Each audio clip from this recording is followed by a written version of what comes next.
O te whatalawhatu sa moe nei tu lao le aso, nei vaenga le fiafi. O te mai foi ona batu le whamalo, le ngang whaftai, ia ona ua te mai foi lo sui fua, ia maso wola mai tatu uma, tatu olia foi manmania le nei ai tu la o le aso tofi le nei, ia i mato manatu le aso whareile, na ua anga ia tu o tu le fai wina le vaiaso, fai ungo le vaiaso, ia au le nei lava mātou te ai uliatu. Ia, e le tatununga o lea e wia i na ua tuai le tatu por kalame o le nei a fiafi, ia e whaftai lava o na ufaisi pisi o le nei aso.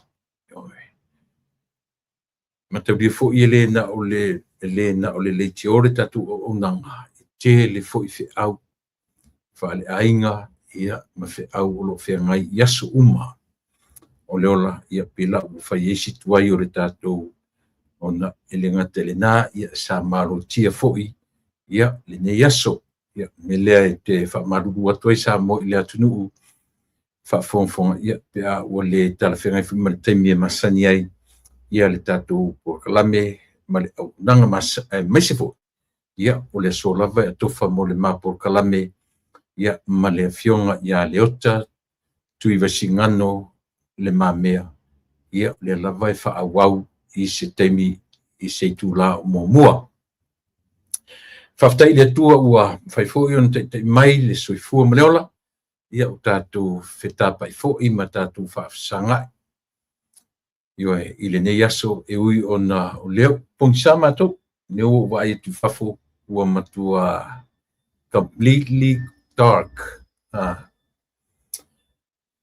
O leo o toe o matua ese alto e oso mai e wha i o le timunga o le mole emo wila papa whaititili ioe le anga le tau a ua toe pe o toe oso wha mai malosi mai le sau o le malulu ne yaso ana nafi ia pi e fōlinga ese lava fōlinga o le tau o lo o sanga mai ia pe e te taula foi ona tau tuana ia la fio i fafu ia me se foi la tu e whainga luenga i fafu ese mai tonu officer ese mai tonu warehouses au la tu e whainga luenga constructions ia tele fu nga luenga fa pena mea tau constructions ia ma me fa pena i tele ina na call afala tu nga luenga i yaso timunga ile mfai ona fa tau wina ia ai po le lava le tu inga tu lang lu iai ia mo me lava le tato ioe ona le masalo le ua ele tu mamau ia ona umarola ia le sama ayanga ia tu ile spring ia masalo se taimia le fai ungo al masina le nei le masina fo ia official le lole le mai atu le vaitemo le tau marulu ia po le vaitemo le winter ia ayanga ia tu i le vaitau fu le tau tatu le tutongo o la au ia po le tatu u whapetani o spring ia na tu sa mo wa ia fo ile ni ia vanoa i une tuele titi ia elen faia na le siai le tiute fai o le tangata taliton Anganga sae a fi o mai ma e ngā lue ai ma tō te talo nei ia e a fi o mai anganga sae ua na oe e tonga fiti ai o matolo to masese ia e fi o mai Ia e whaatupu mea fou, tine ia mea tuai. Ia whaamama ina I matou, ia e a fio mai.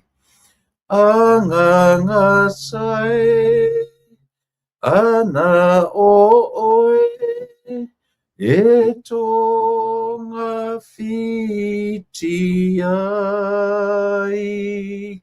O matolo, to masesei, ia e a fio mai. Anganga sai a fio mai. O e o mātou whesoa soa ni sili. A o mātou talo atu, ma o mātou wala au atu I lau fio le nei tū lau le fiafi. E langi lo vi inga, ma le nganga whaafitai. E vivi I whaia e o mātou loto ina o mātou aulia e uina lolo wale tau o le nei aso, ma le aso na nafi. Ia o le lava ue whaatau uina o mātou wola I le nei aso. Ia, wala au ta mai whaafu I atu. Le vi inga, ma le whaafitai o le whaamanu, ma le whaanetanga. Wa ua tele pea, ma siri pea lo alofa ia I mātou. Whaafitai lau mea alofa tau o le ola. Whaafitai I le whaolatanga, o le taulanga e tasi a eafe na e saunia mo I mātou. Whaafitai lau tausinga o lau leo leonga, I leo lufafo ma leo lufale. Mea ai o lava o tupe a mesele ea mana vaina. O lau tausinga e te mua e te muli e te si o mia lo mātou wola. Whaafitai tele lo mātou tua. Ia, e wala au I lo ngang pa ia e fio maia, tautu lua. Te mai mana tua le awhawhine o to e sea le nei vai aso ona o tūlanga whalea o onga. Ia matia lona ola I le ngata ia te ia a ui lātou uma o lo whai malanga whatasi. Talo ina ia mawhai o no mātou maua, ia o onga le lei I mata o putala noaina. Ia o ina foi I mātou le lava o le ono sai. Ia o ina foi I mātou lo mātou tario vai o isi tangata. Wa afa pena I whaingo fie fo isi tangata o no lātou tadia o mātou fo I whaale tonu ma vainga. Aore te talo ele netu la fiafi. Ia, au ina mai o lo wanganga pa ia, o lo mātou whesoa soani sili o le personal o na tolu o lau fio o le tamato tasipa ia. Whamangalo I mātou. Ui mangalo I mātou uma I mea uma o se masasi ai li tangata. Ilo tātou wāwhia ngai o no lo suafa Yesu o le mawala awai. Amen. Nganga sai a fio mai a ungaru ai uana o oe.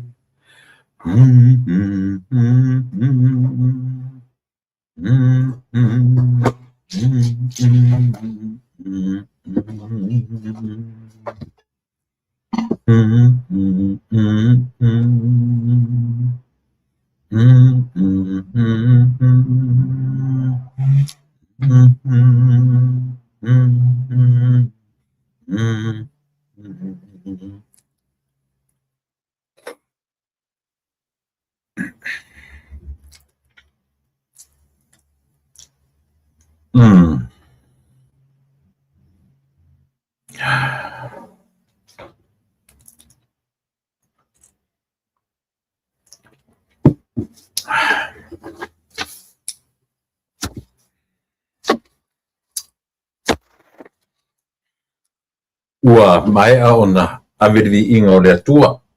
Te tonu fo I o lea ua longo maua. Ia lau tau fita whaafonga I le nei tū lau le aso. I le tau mawhai lava tātou te a mata mea, ma tātou te tala le tātou a vei. ia fionga lo tātou matai, ia il mafutaina o e mau, ia lo tātou atua malonanga. E mafuai ono tātou amata ina ia awina mai lo nanga e tautulu ina, ia lo tātou vai ma lo tātou le ato toa. Iulea, ia manatu le foi ang maya, sang maya ayurtai, ia le foi o le yatu ia lautou ona masani tu le epa whaafitai li o sua. Tautuina ia lautou pa ia ma lautou mamalu, ia i se lua po se toru i tūla, ia tātou te ngāru rue foi, ma tātou tala noa, tātou whasoa, ia i meo le soifua, ma leola. I meo lo o tupu iau au tafa, tala mai I ma o a o le aungalafa. Tala o lo tātou atunu e pele I a te oe, pele I a te au, e pele le tātou por kalame. E oe. O te patalo fatu, ia sula mai coach, patalo fatu fo ia kiu ngā pauna, suifumania, lau fionga, I le li fatonu o le tātou por kalame, manuia fasoa, fafte tele, maria le sina, ia whapea fōi o na whatalo whatu o lo mafuta mai Sydney, Australia, ia whapena fōi o na whatalo whatu ia Poima timu, o loni taua nuu, ia whatalo whatu le tatu totua ma le au unanga, o Naukovi tō masi ngā wā, manuia le por kalame, Happy Friday from Sydney, Australia, malo Poima timu, ia o Saveve se eti, soifumania, ia whapena fōi o na whamaniatu Saveve, ia whapena fōi na whatalo whatu ia no meneta malo fōu, tā lofa soifua manuia tūle epa, ia manuia por kalame, lea fiafi alo whatu. God bless watching you from New Zealand, malo no meneta, whaftai. Ia whatalo whatu fōi ia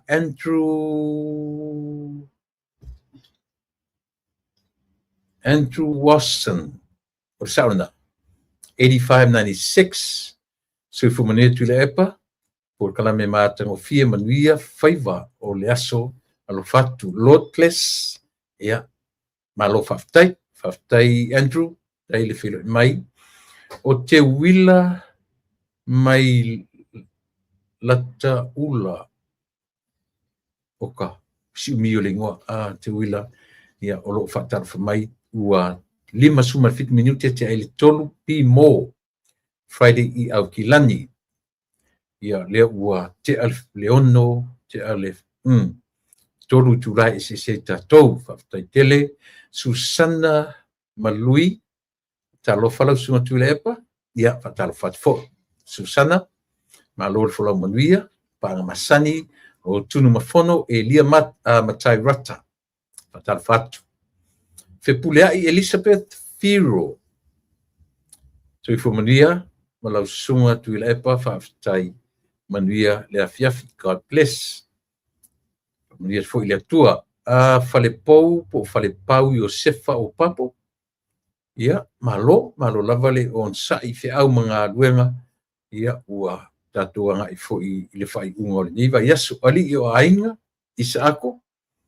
Ia, soifua manuia, whatalo fo ia Tony Fruen Vasili, malo soifua, malo le maftamai le niva ainga o le fiafi. O Lena Taulalo, pena fo I Moni Samuel, ia o Wake Up, ia soifua manuia, malo whaftai, ia whatalo whatfo I tautua mani au nanga. Whafowina tani elu, soifua manuia tūle epa, whaftai, ia le neia. Malo le tautua, le neia fiafi, ia whalono atu mai o Tara, manuia le whasoa. Mutue manatua ua tau mai nei o Tara. Ia ile maafe e masi uso ina e whatau sa no fia aise meo se meat pie, fresh meat pie. E lata mai shopping center ngā sa I lunga ole. e lua faleaiga Samoa i totonu o le faleaiga Samoa e rane peni saina pe Asia Asia tanta Asia anu Asia India io e faila lau tala i faleaiga lea ua tele tupe ni tangata i mea ai e tatu atunu io na maafe atu fai mai ia la si usan ma tu e fale mit pai i kalai la turo na ia fe fale mit pai a waru io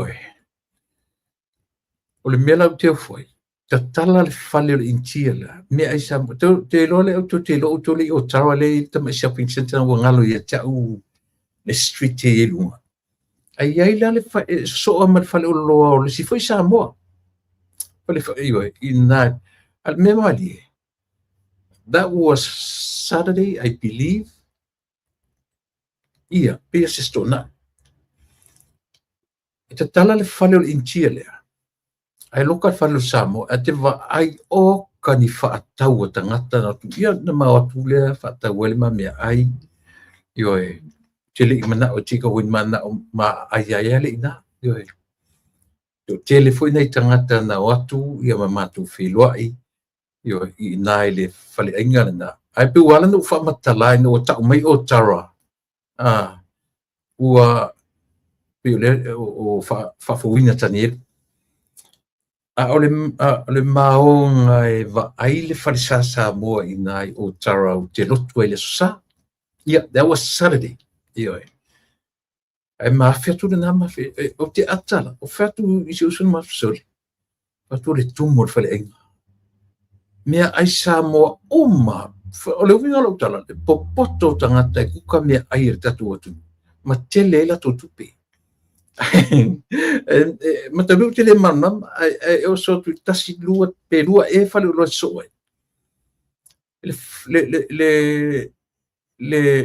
le tama shopping center le afa pe faro no mai o nai o tau le ele meo le e ai o tafa le ma le free market ina fata o mo meo io o ina ton wala si e wala no tala le mele o le local for Samoa o le tangata Samoa e kukami ia local na fale ainga e te tala fale ainga o le intia te vaila i ele o kale tumo tangata sole o fai fo watu pe o tau sioki le me ai Samoa i o tātou tangata. Ioi. Tātou tangata ua alu umale la tupe i le whare ainga lea a whapea le te matau mena utala le o tōna mai o tara. Ioi. I te lanya o le free marketi i nai o tara. U whatu le lo uso sole. E loka hari i whale o Samoa sole ale e loka la stonai. Ia si ia vanga nā la le ainga e ana le whale. Ioe, o se ainga lotu aso fitu, atonu pau na o le mea. Ioe, no fatu i se uso, ia atonu ai se, o la le mea o, a fe meila ia, o ka malenga maa ku mai sori. Ko apawangi se asko nga i ua loka, ke lea inga, ke lea ina matala i aso tonai. Papero la ia lea, ale manguia le mea o le waku kanga kausia ku. O le au asia, ua tau ngalo e tau, o le intia, o pi uma se intia raninga fale ainga lea. O tara, oe. Ia, na whatau wai, na whatau la ma moe, te le la me aini whatau. Oe. E kaum ka asole, e kaum ka. E tong ta e tuititia, oe, sa vali e chilia ma lusfu ta la le plate na whatau. Anyway, e ala no tala tu te fam tala tu mea ia. O le tau o le mo le mea o le o tatu tangata ta tala la tu pisinisi. Na loka le ia so e pisi e fatau. E watu tangata nei ala au asi. Wangar intia por Asia. Ta tala la tu fale. Vai ngā solo tu i tangata Samoa sole. Ioe. Solo tu tang Samoa ala lokat falo tatu sali e se fu io ko inga mea ia ona na e fa me ole tala lo fale le sonai io si van nai o te kalesia sofitu ia tali ina le fa talo fa fo le woman pa anga e to fine ia mafanua tupai ioe ioe thank God it's Friday ioe na ua ia lo fatu ia tafea ia tue tala no fo i se temi o mua patalo fatu ia sulu ne one Kenny Muripola Kenny fafte kele amole melena ela fo mai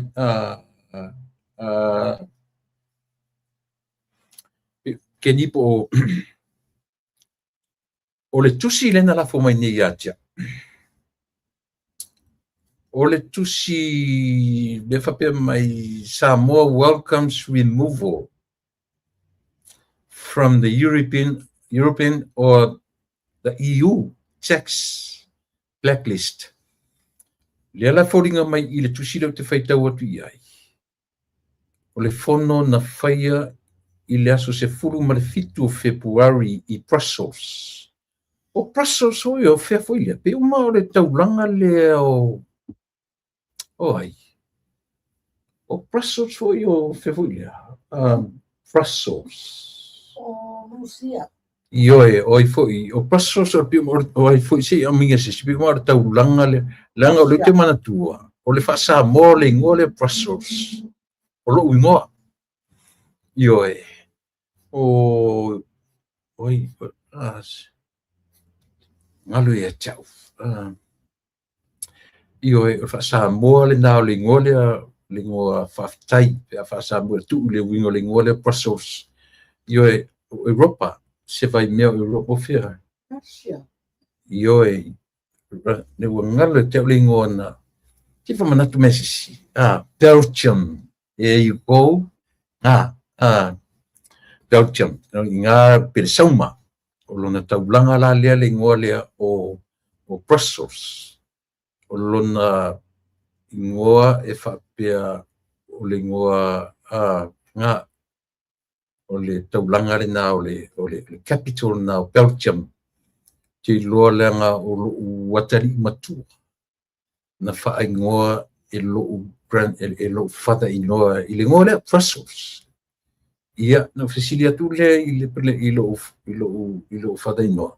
Lane o wha ingoa i Brussels. E whai maitala tu ina. O le ngoa, o le winga na o le ngoa Brussels i le ngangana lea o le whaftai. Ioe. Ia, o le taua na nai vaenga ia ua amatatuela por kalame Samoa. I le nei vai, a le tusi la lea nau whai atua, tusi la lea na lafo mai. O lea ua kilia i le ngō Samoa. Ma le blacklist. A le EU, lea po le European Union. Lea ua mautinoa.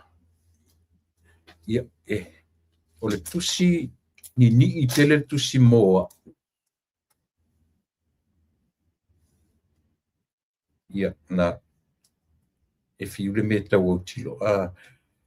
The government of Samoa is pleased to announce that the Council of the European Union at its meeting in Brussels on 17 February 2026 has officially removed Samoa from the list of non-cooperative tax jurisdictions commonly known as the European Union EU tax blacklist.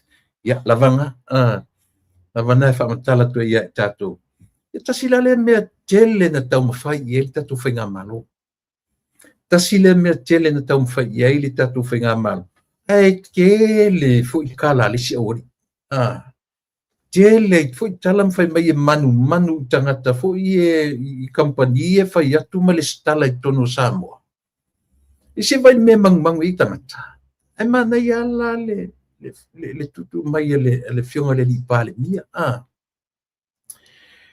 Fau masoloi compagnie o le lalolangi. E fau masoloi compagnie o le lalolangi. Lea ua le fio atu i Samoa. Ona o le uli pato i o le tātou ingoa. I le lisi la. Lea la ua whaamania mai. Ia, lea la ua remove finally. Pea whai isa. O tusi lea tusi mai le tātou at nuu. Lea na sen mai nei e tangata ia tia u na po. Io e whaftaitele, te whaftaitele i le tātou au, io e, matauria e le whapea io e, e mua tau ti ai, la fo mai, mea tatau, mea o ngā, ua tu te la fo mai, mea fo ia, alisi o ari la whai ai, la fo mai na mea tatau, ma mea o ngā, io e tātou te tala, noa i ai ma tātou whaso, i tasila le mea. Le sile mea tasi le mata upu e o mai i le terminate. Le leo ai tu le pa malana vaenga. I le fai mai o tinga ina i la tu e fai le sifa. Ia wa foi la o tata o le pe o sifa ya nga i tonu tata ni le stalaina ia tu nga company fa peni. Ale fai mai la fa mal au le fionga le ta i o tatu watu. Wa po le fu. Io e. Ele nga le paule o ele nga pau yo company o langi. O le kele o isi kampani o le lalolangi e fio atu investi Samoa. Le mwhainga waku. Aisia, le mea lea. Ioi. Longa mata te tele le ngō Samoa. I le blacklist. Ai vai la uko Samoa. Tasi e mea mawhauwhaunga o tangata. I le ese senga o le vaai me le mawhauwhau. Le ala ufai mai o le awa ku ngela la kam fai fa sa o mele am ese o no esele ma company te tele le o mo meu company fa va malo le wa tu le stala ia ma tu i matanga ta fo le skala ma le ko ngi la ku taxi de tatu tu no io e a le me silenta wa le o la wa tu na le lua le no le o pa kala fa mo langa it's too tiny e tau le lo me mata io ia o le na pa fitai o le fono na faia i Brussels i Belsauma Belgium le ala on fe la so what's the date today 19 today longa winga 2 days ago so fitu ia o ina le na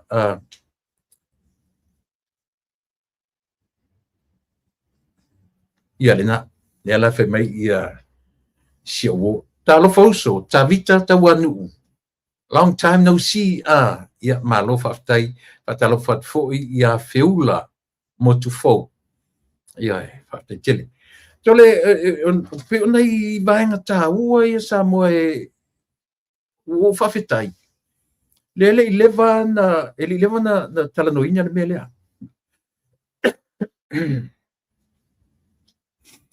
pe ia le masina len te nei le na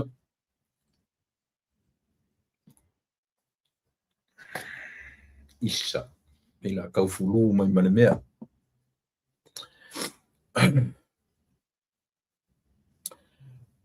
pe le masina len te nei o le amatanga o le tausanga January na tala noa ina ile tasinim ta upuna leo te tele ai ia le tuangai e o mer temini o le ala vai fai manatu malangona o faali mai fo i fa pe ua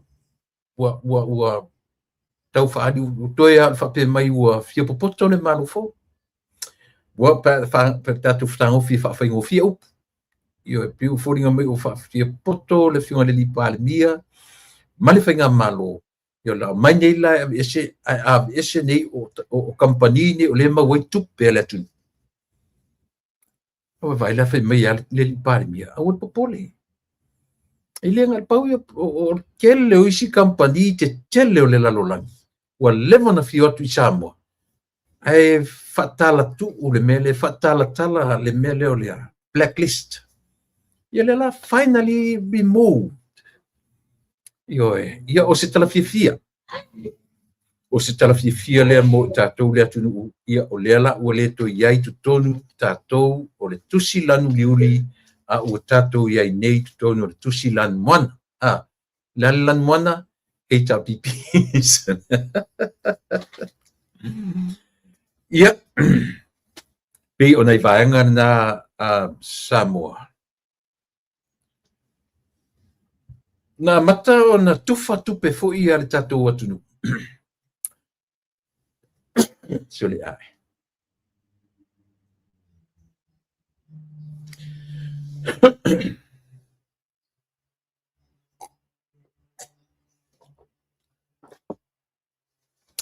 Mata ona whaasafua ia le 1.8 million o valu o whaasfuru ma le valu.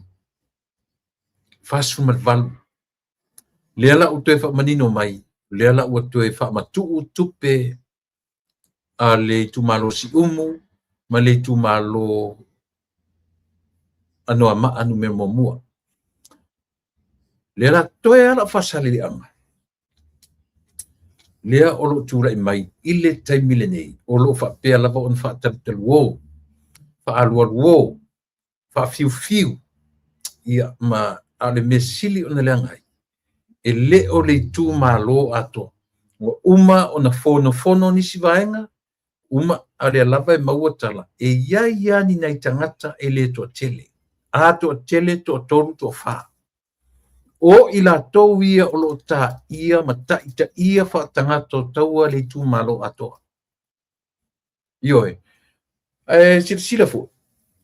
Ma ai foi upu na ave ele minister o le tofi fai pule o le fioanga o lufi. Mai foi le upu na la nyama fua ona vestifo na tu malo. Ai tango la te tango e faa tusa upu na fai. Ma upu ia na la lafo e fasale le anga numelua. Te lele se sema. Ile ngata iei le faa matau. Ile ngata iei le defame, defamations. E iei ma le meo lea threat. Ai le ai ma se threat. Le ai ma se defame nga faya i le sau noanga. A le sui o lufi. E au pea ona o tatu tala no iai. I nei mata upu whape nei. O le tā ua i o nei mea. Ona o lea ua a fia eni naitangata. Ia me benefitai le tu malo atoa. Ioi. O naitangata se toa lua, toa tolu, toa wha, ia pe se toa po le leo o fo se toa se fu. Awa a fia a toa ai ia mo painga le lei mo le tu malo atoa. O lona fianga ia o ia tu inga me whapea. Ai a fesili, ia tato o. Tato amata mai whaipule. E langolango ina le whaipule, o fe e langolango ina whaipule. Fast. HRPP, le ai, o le HRPP. Ia whaingo fien tato tu ua le whaipule, o ia la le si tangata i tono tangata ia. Ioe. O ai se si sa whaipule mo mua, mangele se kati. E iei mangele se kati i li o lea. Le ai. Mangele se kati le fina wina, ioe. Ia lona a vepe o ia mataita i fono o le miliona proketi. E le iaila ia o lona winga o se kati tangata o le. O ai le whaipule nei tu atu. Ngā tolo ai. A matanga ioe.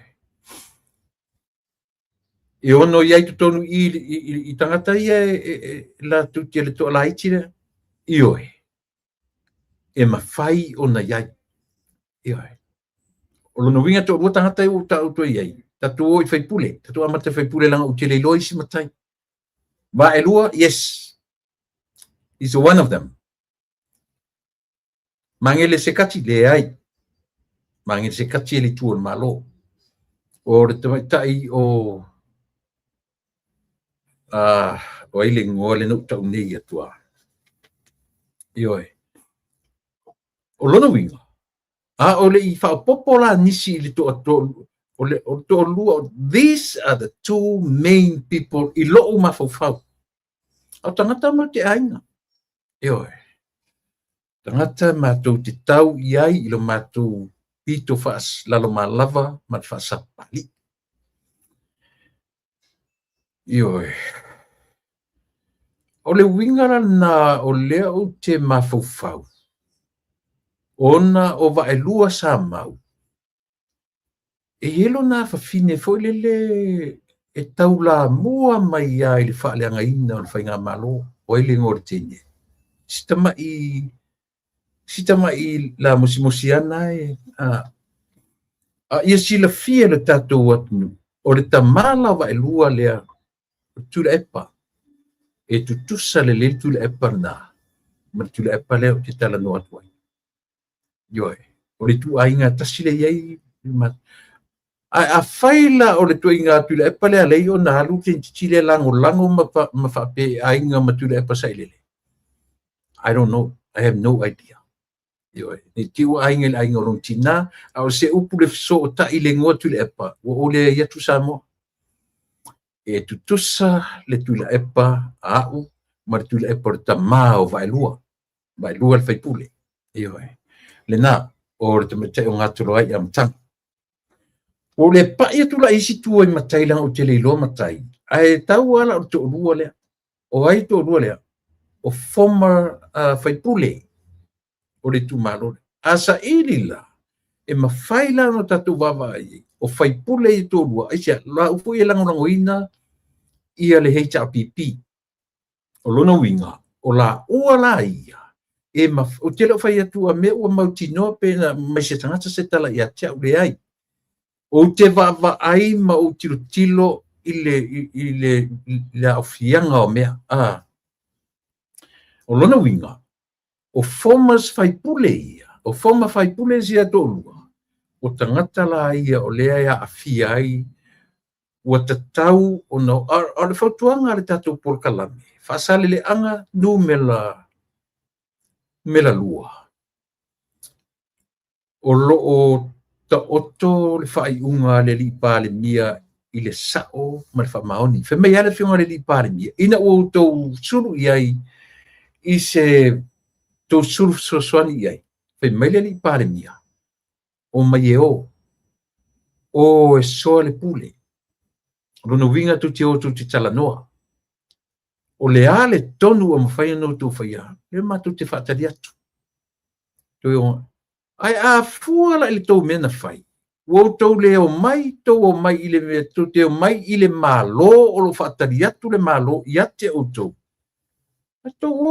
o le tuangai e le se mea le tuangai e whaia i mea ia e ngata le malo si o le tuangai ilo la tau whale i petesa e uma e le aima se toe ioe a ua tau wo ia ina ma whaale lea i lunga o tau whaitionga ioe o upu e masoa upu tu sape le whapeo se upa lau patfone ai masoa isia langa e a fifi mai tu tonu le mea tau whamatau e a fifi mai e tu tonu le mea tau o le tau whamatau ia ma le tau whaleanga o le matau tia le nao le mea le ntou whaia tau tele i o le mea te tau o nau tau o iai ai tau tifa i le tu se ma whaalea lea ai au tau upu ma au tau whaitionga ma au tau whaaleanga ma au tau whaamatau whaalea lea i lungo le ea ioe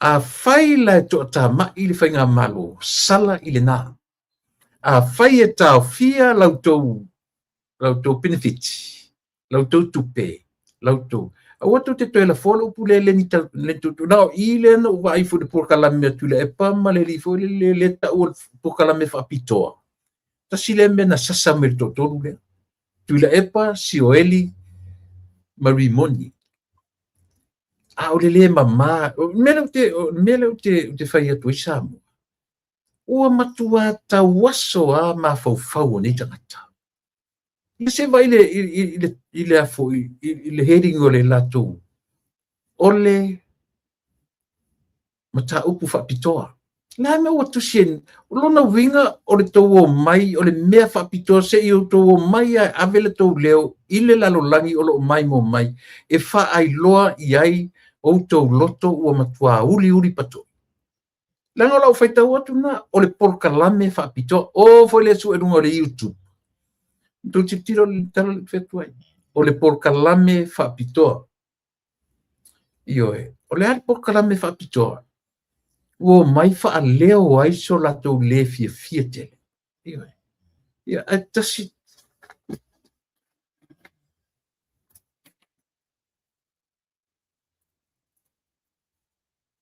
ioe fa leo ai so la to tulanga o le o le fetu na i le o tangata. Ata sila le mta upu na nga i e to toru lea. Ioe. O le aise mea le ni mata upu a noa. Le aini mata upu e ono fia whaalongolongo ai tangata. Le aini mata upu e ono mo le ati na e o le atunu. Paualon mena fai. Kalo fai sole. A e nofo ne ima e tilo i tangata i. Le totoru lea. Na la ngona ya le o le matua whaatau waa sole. Makua i vai to ina malu se furu ma le lua tausanga. O le isi ali o le se o lai tia. O te loli moni po le se vai me o le early 50. Young. Kids. Ioe. Ma le li le tau wha o soso le tau wha o soso e ni la mo i le toi ina toi titi furi le lua. Matua le palenia. Ioe. Anyways, ia lea ua tanu mai ia le tatou paanga fo le nei aso. Sui manuia la ua fionga leota, ma lo le folau manuia, ma lo le tauata, lo le ma lo si tiu te mawhaiva o le nei aso. Ia manatu sa fianga i fo, tasi morto was farai le nei. Na ua nga i ina mapu i fo i fe au mga luenga o le nei vai aso. Ia sausu ia o fia ngai fu fa nai fa na wa onga ia mana tu le ua tau fai tau nu mai le fiafi o le sa le ua te ale afole o le fa ia te oe ina ia o le ua tara fia unga tata o te fa malu atu ia te o le uso o ia ia ele ngate na malo tia le nei aso ia ai sa fai asi pisi te le o le nei aso ioe ele ia o te fa malu atu ai ia ona o le tata mi ua le ia ai fia mai mana tu le ua e ia ina ua tuai ia e silia tuai ia nai lo le ai ia io ia ma tu ele nei ava noa la ua fionga le ota ia te o le uso tu vesingano ia o mai e mo ia o man fai e ta fatalofa ia ai langa ese ala o foi fatalofa ele peona e fa pai mai lu tatu nu man falol ia na no te pitau atu ile ta fatalofa umo na e sa uniele amtanga ana o toi fatalo fatoi foi la ia lea pa ia mal malo sa molo fa peona o potpoto ia ai masi fo ia tu la to sa mo ia sungai fa fenga mo la tu faltua ia te fatalo fa to tu fo i pa angol ta tu pokalame lo fa pena fai per pokalame nei mala tu pokalame e fia fa fonga ia pio la una to e so atu il fatalo fo umo na ia ta pitau ia il fatalo fa na etasi Tulepa. Right. Ia o te manatu na fua e ta pena mai telo nisi o tam ta upu. Ai lang o le ta upu le lete tau mai o le te tala noa. O le blacklist. Lang o le te manatu a foi. Cha tala noa mo mua. Le ua ma ua mai le tala. Na sen mai le tusi a tia ula so sfun mal fitu na mai ai le fono i tonu le malo percham ile ai o Brussels. Na sfun mal fitu le la ua finally we yela vanoa to remove our Samoa out of that blacklist. Ia o te lopo wa tau le tusi lea po lea ai ta amatai si vanga si aman falo. Ia tu lepa no mo le tusi ana nei tai au. I. No fai taula ia le ia. Tele mea o ngala sa o tusi lea. O tusin tusia mai ele afionga ile te maitai minista. Ole te maitai fo ile sui palmia o Samoa.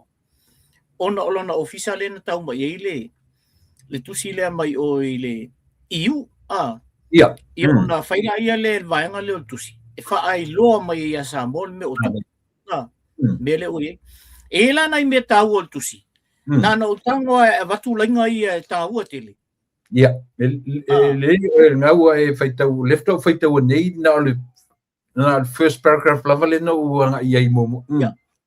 Ia ola fa misi mai ia. Ia tele me wai o le ngau me na la mai lunga. e whamatala mai e te maitai ministai o tupe ia me se wala to fo I officer. Whamatala mai ei le mea o iei le whirwhiringa. Ia ma le mea fo o iei le mele o whamatu mai ei iu ia le tūlanga le wawa sei tātou ma le blacklist. O le au ngā o le mele tulepa. Ona mo isi la company fo I o le fio atu anga I tono Samoa. Ia ma isi mea fo I o grants ma mea ia watu. I au tilo mai to ngā tūlanga ia. Ia ai o le vatele na blacklist tātou. Ia ala wai whai ai lunga fo le vale le ia. Mai se ala New Zealand ma Australia. Ma Samoa. Lai whai ai le vale le ina. Ai ana whape ele ai le vale le ina. Mo le vang kipe e kama ia ka kou. Ala o le ala ua mai loa le tusina. Ia tusi mai loa e whaalau e tele mai la whaai loa mai le malo le tunu. E se lan mana I o le mele atu le. O le tāua o le tāua o le mele le o taile I umi. Pe o le amatanga o le tausanga le na amatai anga mai le mtau pule Saole lea. Ma o Januari. O le ua mawhai o na tupu I le masina na lua. Saunga. O le mea lai whai mai e le situ. Lai whai mai le situ. E rei tele se a whainga o le mea lea. O la lawa e whai o na whai tatu ai ta lafu ma mwhai na mau mai grants mena. Ai le o le mena le nau I e le malo. Nau le malo le I nei. Ina ia ava e se ina tātou. Mai le leango le tātou ingoa. I te tonu o mea o atunu ia a Europa. Male langu. Ia, pe o le mea na. Ele o whape o tātou alu al tupe. Ele iau lai whaingo whian tātou e whaia ka kolong tima mena le whoi ia. O le ingoa. O le ingoa sa mua le me pito e sili o na manu iai. Te mantua whai le ota le na saufu I ale li le o rimoni wha lea mai na tala whai mai. E o le malo e whai dia lato mea o lo ke for si le mea lato mwhai. Ina ua mai le mta upu le tam whai e ave ese ia le ngua Samoa. Ma le blacklist lea. Yo, e whai mai peita I tang whai mai. Tele tupe le la misi. Tele tupe le la misi. I company whai e mai le stala whanai tonu I le sifa. Ia. Ia, pela le wai e au mai. O se whale a tele mo tātou tūpulanga, mo tele fo tātou tūpulanga le tātou tūpulanga. Ele man mai. Ele manino ana le ai lato I ngā pokalame ne pio tātou nei. Ele man tele o le tunu. Aisia, o le tele o mea nei, whapongi sā lawa I mea nei I to I ngā tūlanga nei, ele man mai tele o tangata. A o le tāua la lea, o le tātou talano, e sao. O le sifa pa I tasi le nāla ngā tupe. O lea la wina wanga le whapea o le malofo whaini e rato o kina se sensu e ngā pei o le sifa. Ua re koe lo kea le sifa o le mea na whai e rato. In other words, o le sifa, o le property a le HRPP, pe atu e whamatala I o lato manatu. Ai a makanga la, oi makanga.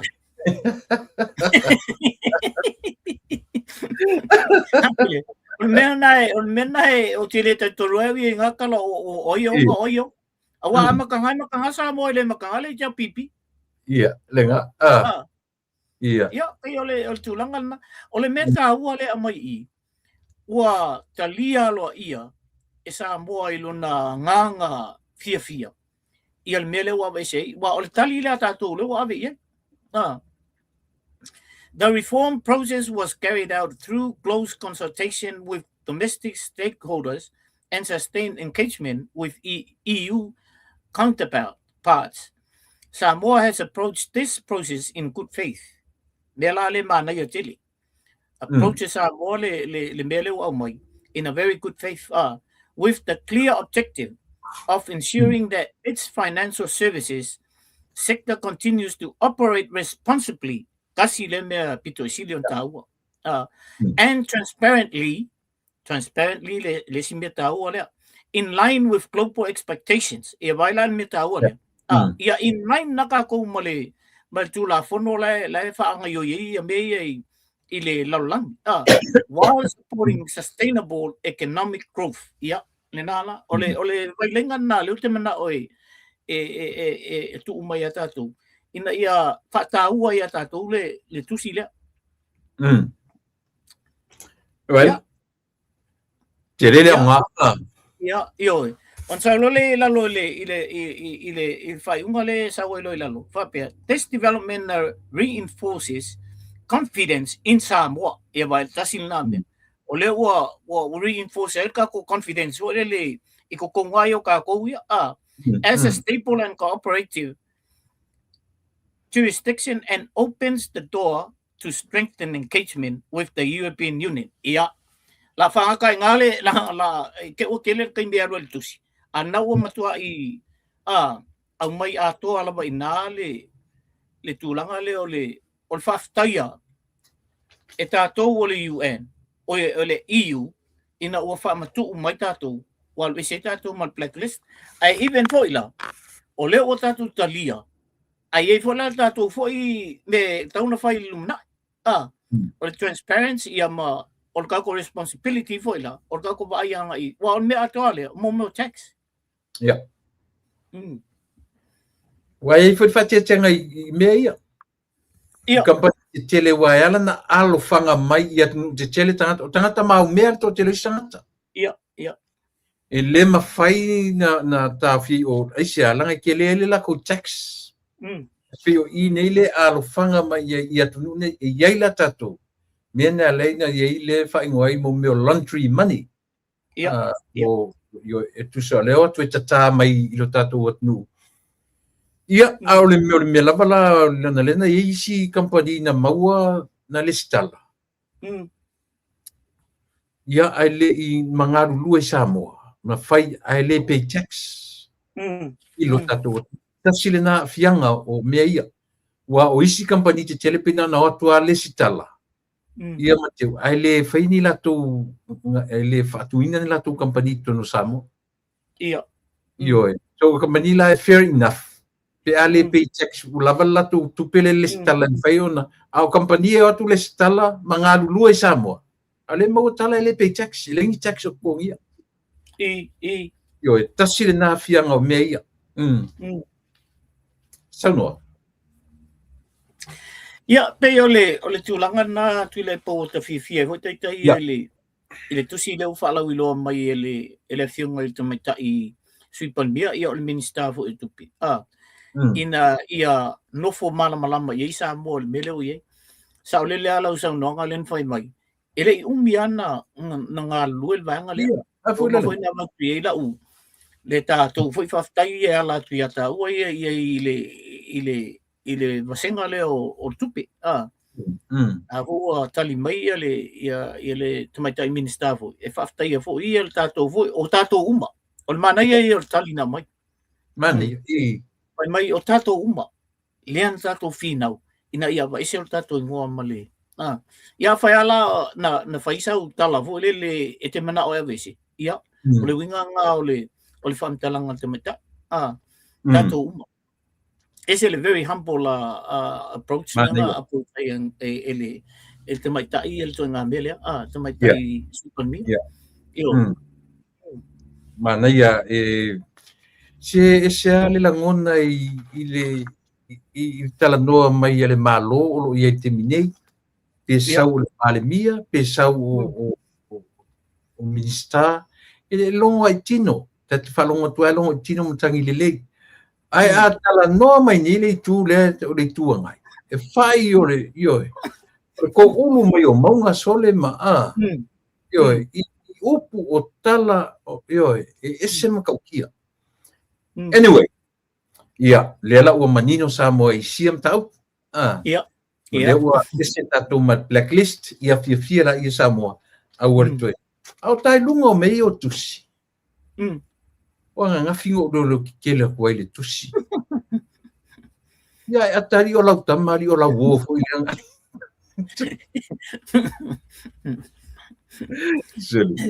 ole o tuai o le lo fa matala o mata upu matala fa matala ile le fo I yo te rona o fa tau tusi te rona o fa tau fo yo tusi yo tanga ia I tusi lea Tato e mo i lena tele so te mia na nafi.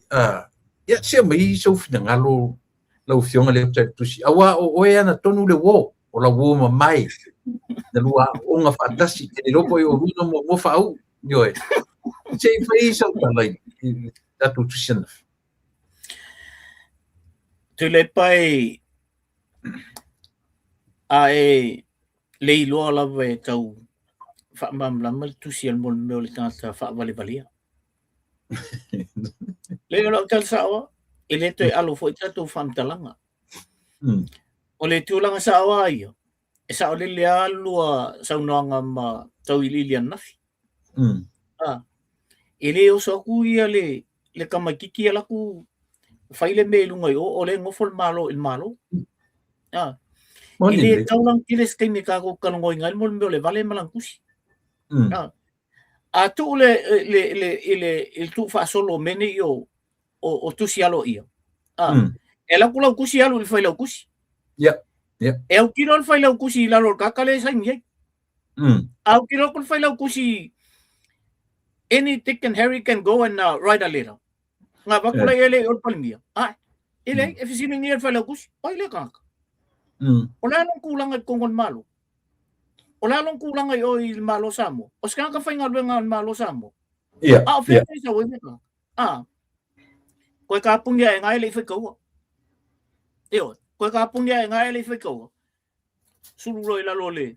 O ke siale. Al fa la kusi po manager ala ka o ki. Ele o kusi nga ilungay o ile. Ipalbia. E ala la tu siya tanta ya ma mai lungai me. Inga ia fa fe ka ko makako vivesi. Le menga lenga mai lungai. Wala fa peos ka kay mongi longa mafau. Ile mai lungai. E al sa nga ia ave yo fa ia feu tanga inga ia yo. Ela nga iloi. Mon mo tanta fa paitau. Ai fa vale. Ele ia se kanga ka professor wa vai wo ngofo makusi ave se palbia ai mai lunga i me. It's a conflict of interest. Ole no falongo atu fo i le uso ina le tau tai ai. Ole mai na manino ale mai nga na tipo tia tu Australia. Ai a fai nei la su ane ele pale mia. O le tangata tusia o le it's a tipo cheese from Australia. O le ala le tala tatu ka fai ia. Ya, o le si mea tu le. E va ai anga ile ngalwenga le te fai ngalwenga. Na fai ngalwenga le tangata ngalwenga ini. Le ai. Nga o nga le ka kausau o le ai a o nga. So he's living under the tax of everybody else. Le ai se whanau. O whape o iei se whanau o whaingalwenga. Awa le me whapena. O oe ke sau e whaingalwenga. Whailau whangalwenga lau whangau. O tax malau whangau ma oe. Le toi au mai toi o laipaka ko ma kua. Ma whai a koi me o AIDS ma donors o aingo me le la foku sa mo.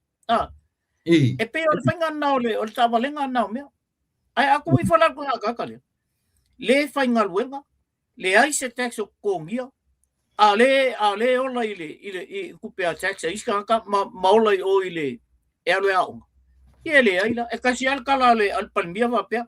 Su ai mai lo e veloka. Ka mga le mai mau e New Zealand. Aka o langa o la ula fai tau tusi. E mo ia e le ngangua lau kam. Ma taya o ngal investe avela falo yo ke lor po la le umni. O le fata o tongo le tusi le format o upu le tusi e lo tanto nu. E tangata nai tu o tusi na.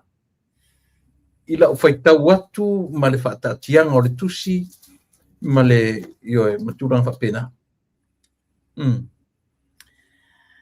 O te tali tonu tu le pa o le tau mawhai umal vaenga lea. Ina ia whaia se whainga. Ina ia awai ne i waku ia palimia ia. Palimia lea Australia. Palimia a New Zealand. But ele ai ma se lako whe au. E lako te kusi e palimia a New Zealand ma Australia. awa e le whaalongo i se palemia. Mm. E le whaalongo se palemia se kamakiki ka ai ala wailungo la wal kele kusi mai. Ai whaalongo le palemia. I le si palemia. Whaalongo le palemia. I le mingi skasa mo. Whaalongo le palemia. I kakaia kaka mau lungo o le malo. Lala mea le ngale kusi mai kai siri. Le ia le kai o le tuangai. La mea le ngale kusi mai i palemia ngi. Wa mam la male aku le pai le ai se. Ele se mai o le olanga ngi e whaalongo le palemia ai ngi New Zealand. Ia ngai malang kusi. Ai kusi mo me ki kaale ai kusi e o. O tusi o kai. Ia, yo. Ia, le u fa fo mai sa mo. Langa u faia sile ma fau. Faia sile ma fau ni tangata ma o leo le baba ai le tusi. Wa si itia tangata nei le tau le meo le ola fau. Ola fau ma le ola tau faleanga. E mo ia le fai purotu le tusi. A fa pe ta mai ia le tai o le tuangai mai la tu mai interview na la tu loela ia le vai ma le matanga o le mele o ka vale o mai ala to ona o le tusi ta mai titita o le tusi anga i le tai o le malo. Saule ia. You know, tulepa e mai maule tai mi e tala no ai nai me o kusi e fai ele voli. Ngale pawal mele a mai e lunga i. Ole o kanga inga ia vese ma mavu. Makana mo inga la po me e fai. Ai eleisa nga ia ka ko leisa nga il malo. Wai le am se se fa longo ye. Nga ka ko wale le ka ke fa longo ye. Ale mana ia foi. Ina ia fa malam lama il to tele. Awa ko ke pole nga kusi. O ke lo kusi nga ai o la e pe lungo le. Ole sinka le. Ale faila kusi ale. E kusi la lau kamanga il pale mia ngisila. Ai kusi le sia kamale i Australia le malo Australia. O pe o mea matu ia foi e mo ia mali e fale mali kele. Kau ke lo ai le va ma le vai fa piata ngatani o ata mamai ai lato me ia fai. Au iton fatu ai lo ai sa mo le va. E mkua vale angi kanga sole. Ia. Nga. E fai o le alu le ma fai mai la alu e longo le malo Australia.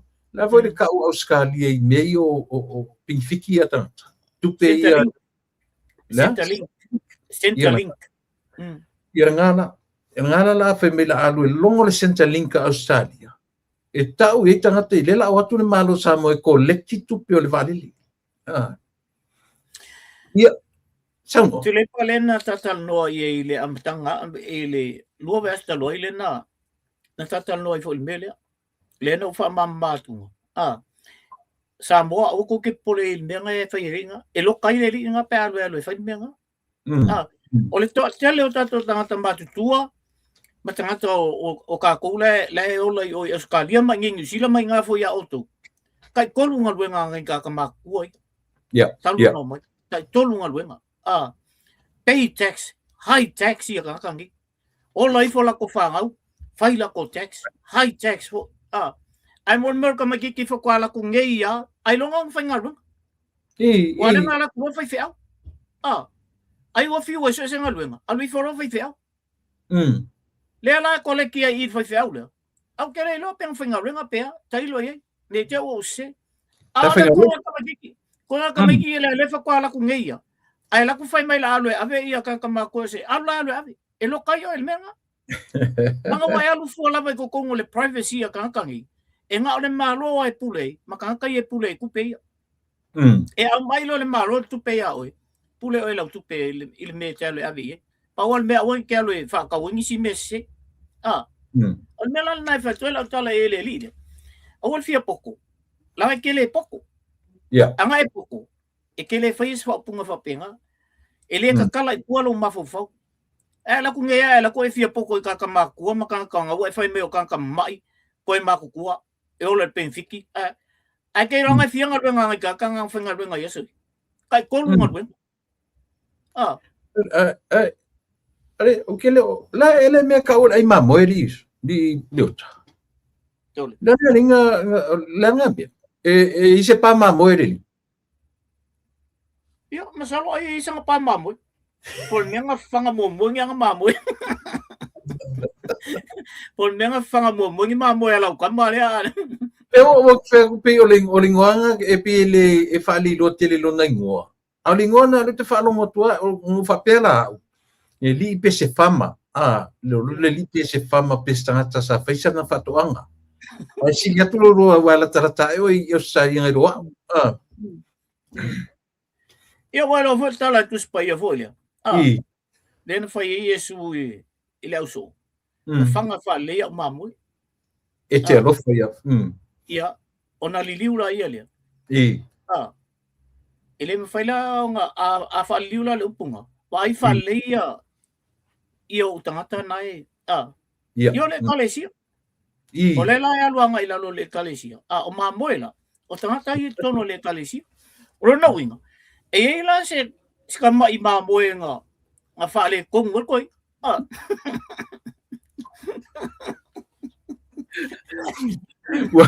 O mamoy vai ron mea Ia na ai ia na ia se o kama ia mai mo fua ka kai mi fa aloi for kai mi kalango ile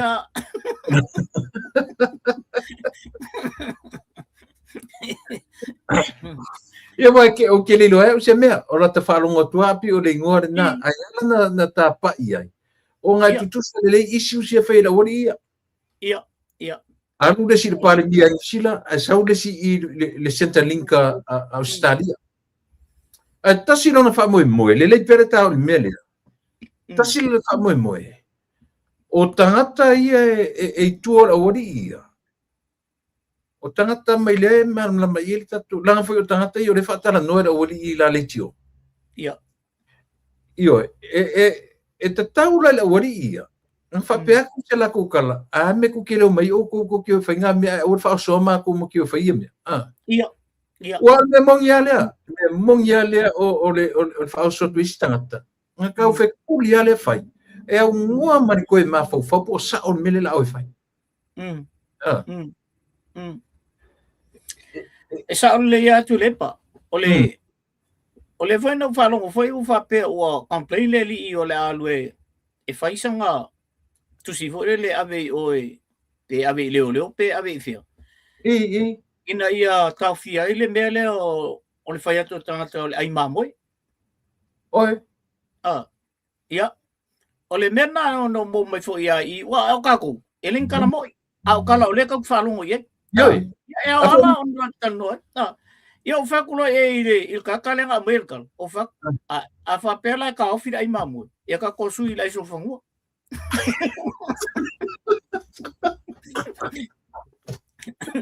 Kako faso solo umba i mangole. Pero nada. If you roll on mamo, ai an mamo e so fangola. E para verso fangola ko ba ko ro mo le mamo le so fangola ko ba ro ku ro le pu. Malo anyway. Malo fatai lo ke lo la kami ese makusi. Leo mau noa. Fale ke le se le songa sa mo e mo e ngikusi. Ia. Leo to e tasi le tu malo leo to leo fa so leo fa lima se fu. I tu malo leo fa matu ia le 1.8 million. To tasi ala le malo le tu malo le to. Ia. Ora te sili. La mela nga kupu ya lufi masium. Lefko ako e kau abaku ye la. E to mo se me tupu i tu malo. Ya, mantua fo io o i lufi le na faile talali minsta.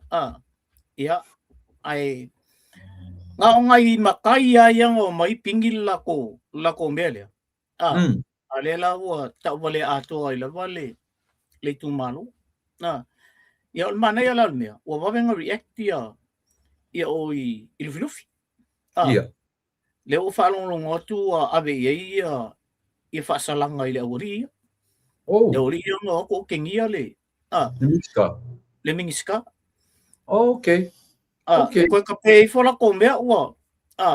I. Ala ua ave whaasalanga. Ia o oisi Ale lei mea mea lau kamba lea ale o ke ia ua. O mailo le sengia tu. Ia ai musu role li e sengi tu. Pela ole ko angan kau ko ai le mea. Ia ale la utoi.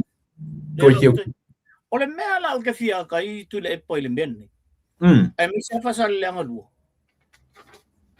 Usa on ko inga lenga ke fia umba me e ku lei me mala oli ia I le ku lei umba kafi. Ale o mai lako fo fa vai sengi ia lu milion. A fai ali ma se fulu ia itu marole o mase. O ngala sengi mai imba. Mare ku malo a koi. Ia le ku me ia. Le la fa le ko pula fa sa le anga lu. Ale sengi la 2 milion. Se vai la ele ma fa. Ole ngale le ia tia uia. Tu oi perko inga fai nang kau fa le anga. Ia. Ai le ua se ia le kai fongo. Male ofisa. E whanga yui so la fair enough. Alu pea I e whai anga whamasinonga ma abe anga kangi e abe. Kua vai e sko inga o kangi wari sore. Ole winga lau kala. Ole winga lau tala. Ana whape mo I le mea lai whai al to ina. Ole mongi alonga loko ele manga oe. E o ole mele ole saingi ole. Ia ma avaku iska kai e tai fono. E nga ke ka fia longa I kumalo e le o mai sengi mele. O lea o ia ole fai pule yo. E vai ele kani ke le ko inga manga me. Le fai mai anga fasa longa I la wali. Se I la wali. Ala kuli mai anga ia fon fa vai o mai e sengi me. Ole makwa mi vale ala ko inga ngiso. Le kelo ole mangaku le malo le ia. E le to la via ia whainga I kumalo I whai pule ke ia. Ke e whai pule malu I e whaingai mani me ke e. Ai aua ne ia afi. Pei vai e sele whea o le mangaku le malo. Pei whawhale alupo. Sawa ki mai e ma pepelo ia tangata I lunga le afo. Na kasi nga ka pepelo so. Wa ala na whapei tu malo. O le manatu le tu malo, ua le anga le treatment o lato whai pule, e le malo. Au lea la whako mangingo le ia e whai pule. O ia le e pepelo la whai pule e le I apply.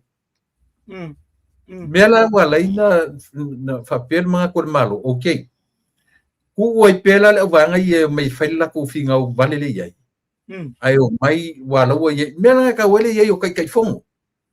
Kai moi kai ia le fast. E foi lá o le pa. Le anda tu vai ele lenta mo e le tupuola. Tupuola na vai na la saini ia le tu seleni. Apena foi o te mai tai o tum sevele na saini mai fara lupo. To e fai ala fainga le tatau al HPP ma tete. Ai le tau fia inga ruenga le tu malo.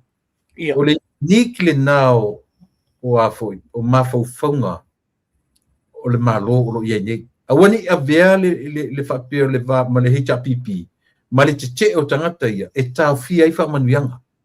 Na ala na tau fia nei ia I foi. Ia matou whasale le au. Ia o tau, o le tau tu malo. Ona o le leiloa le tu malo me tau na fai. Ia. O e tau whalongo, tale rau whalongo tu e to lua to toru to whatangata o lean tu e tau fia whato e senga. Ua halu se whato e senga. Ina whakari mai si a mea o I whapeo I e fia o ala o mea. Ea, la sofina. Ole mea ai atu le pa le whakali mai le fionga le li palmia I lako ko ngā kala le whai.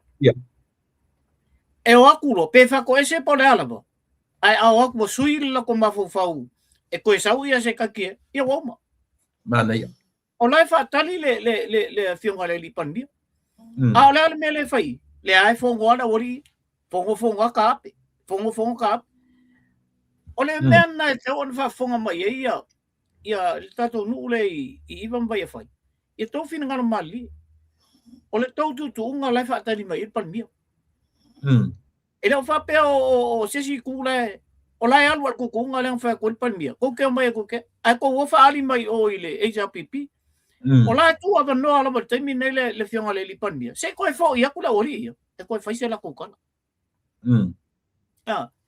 o le mena le fa tali e le fa kali mai foi le se fa ko senga polea o ko fo ia ko fa la ko kala i tu unga le na ye ka kia ia fantalanga ia a tofilau lino le fa lele o mela ia le va tofilau lino ma palmia a le tu malo o le fa kali mai melen ko mai e kango ko ya ko le ia le ia tatu tanteri o le se temi la tamai o e tau langona yo tino e to e maua la se manuia o tatu o tu malo tu le pa e maua le to e soala pule a mene e man malo la vale tu malo tele la ho mele e pe ana i se e tele ana i amato i vale le fai unga i e fai ai e lo te tonunga e to e soala pule a mene e to e fai an to o i se o nga le paule mea o le afa tuai e ma bo me polo keki ma mena le fanga yo pauna le me le to ali le me ai o mai fo e ko fai me le fa mel malo la te ni da mani e la ko ke mga o mi al fa mong yang ale e ran na ia me le ko kongo o le kumalo ale o ko so inga me ale ori ai mai se laudi mas fulu le tu foi after the by election ele saular ka ko kasi file le kala le ele mga ole se lauli mas fu aka enga ako umala male kumalo le ai e te tau a foi ona malama fo ye isi ola la to me mo wai ole wa ku le ta pipinga ole me ole mai le tali le manuia le ese lo fango ngol upule fai so o goinga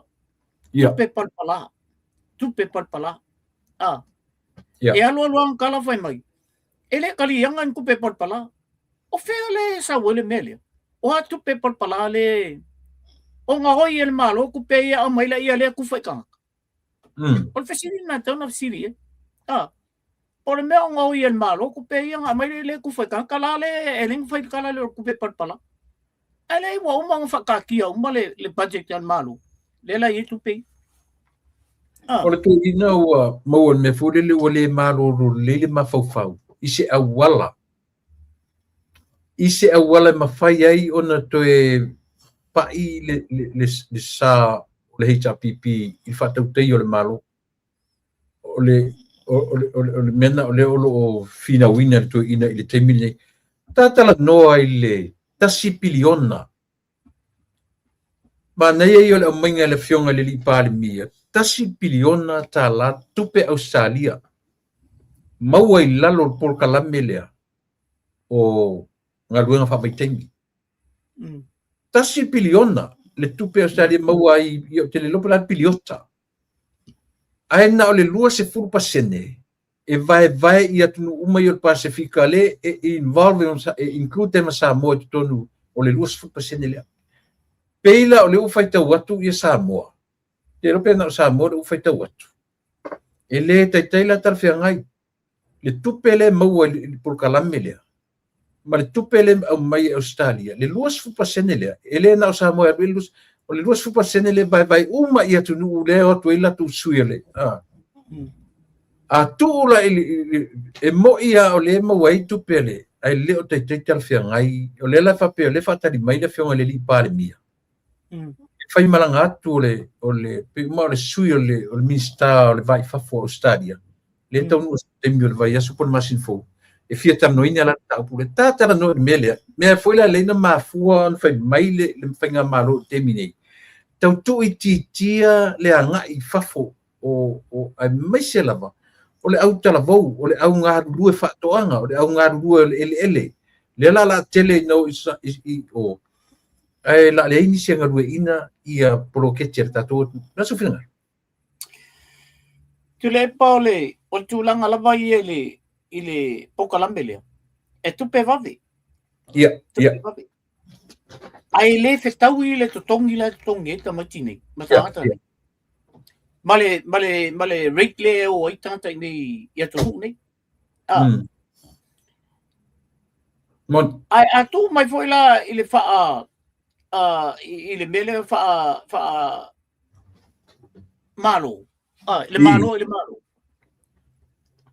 o le tupe telelna ai amai na lua se fu pasende e vai el pacifica le batula to tanta i oi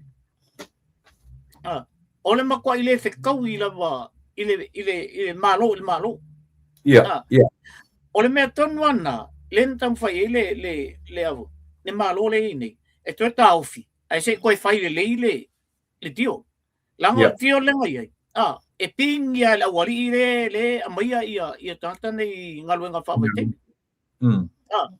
e fai ai lunga la ko ia ile mea lai malam lama ia pai anga le ko ngin malo le ele ko fai a ko anga le strategy o le fai ngol be male male process o le nga kulon malo le ko restructure male me ar me sa oi ma ko confuse ko me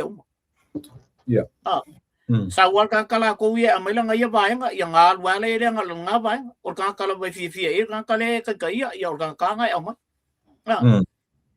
o le tupela ele o maua umala sa moa le fa manu yanga le tau na maua sa moa tupela o le mela na o le lau te va ia le fionga le li palmia ai me se foi le fionga le te mai tai minister o tupe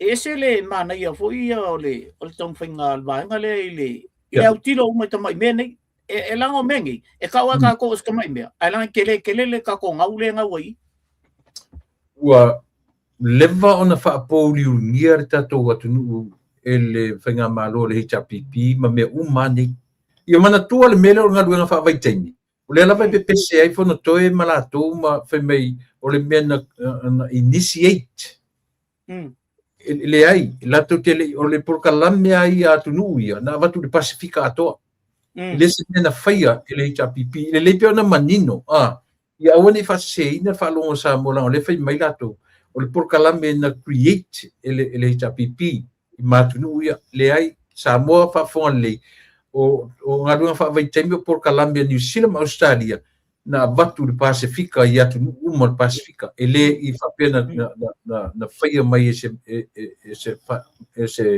HPP po le morsi le fia e lo tato watu ia la so fina ngalo ta pulia e tala fea ngai le mele wa le wa issue tu fe Australia le visa le wa mafai ona au mai ai le ngata oe a o loto lua malau fanau o le concern that's our main concern na tato watu le la wa maua va noia ma pe le tu le HPP ele te tauna ta fia sa mo va noia manui ai ainga pat o le vai ma o le malo o lo ye le terminate le te tawana i tangata e leo i fanua ni tangata e ngarue ina le fanua pe o le popone le la au mai o tatu tangata ia wa afeta wa te feita fia se la miliona tu pe e mau e New Zealand Australia i le lei palea i o tatu tangata ia ai le tala fea ngai ma tu pe ia e avi tangata o le se senga na a fua tu la tatu malu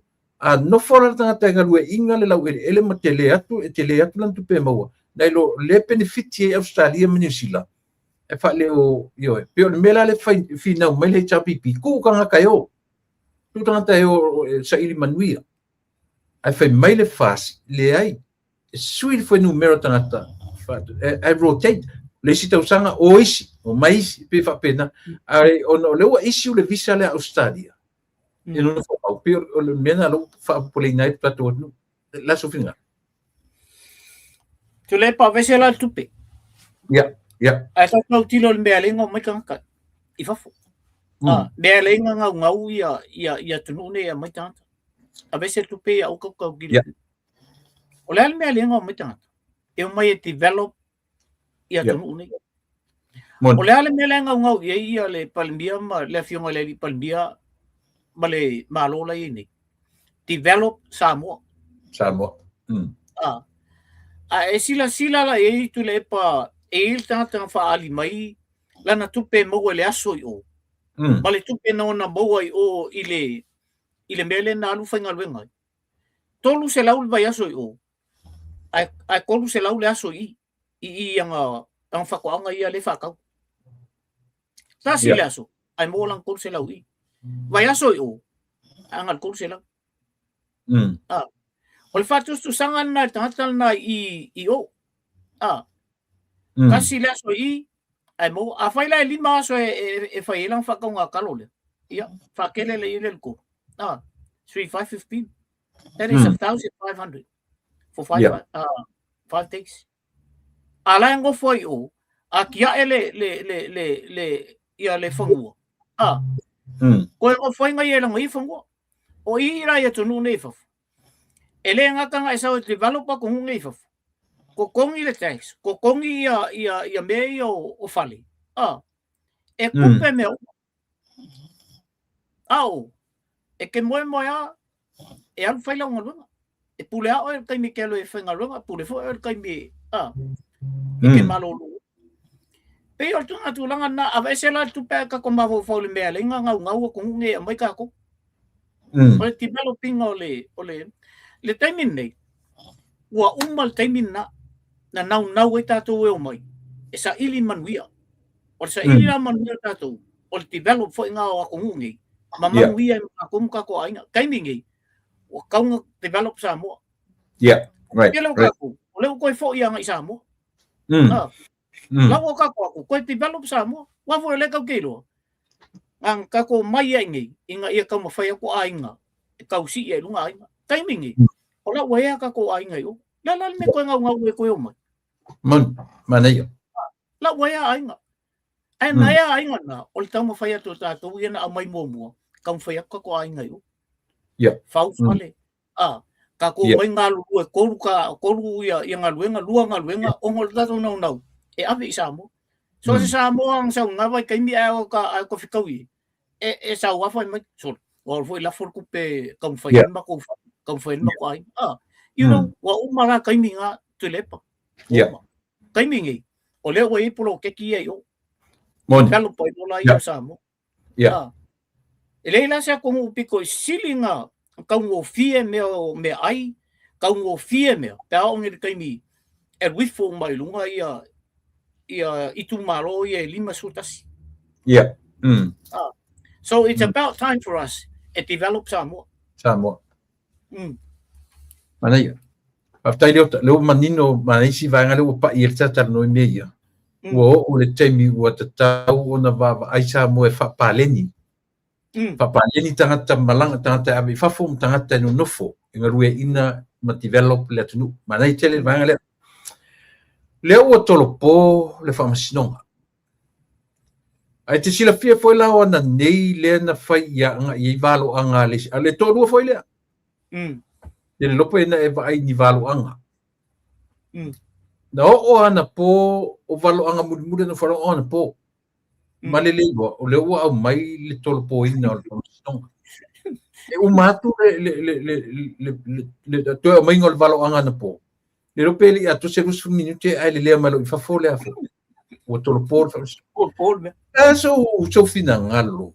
Ta amata le mele o le valo tangata nei. I le suafa o Yesu o te whaiatu.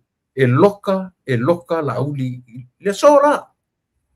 I le suafa o le atua. I le o pe o langa leo te elenia upu.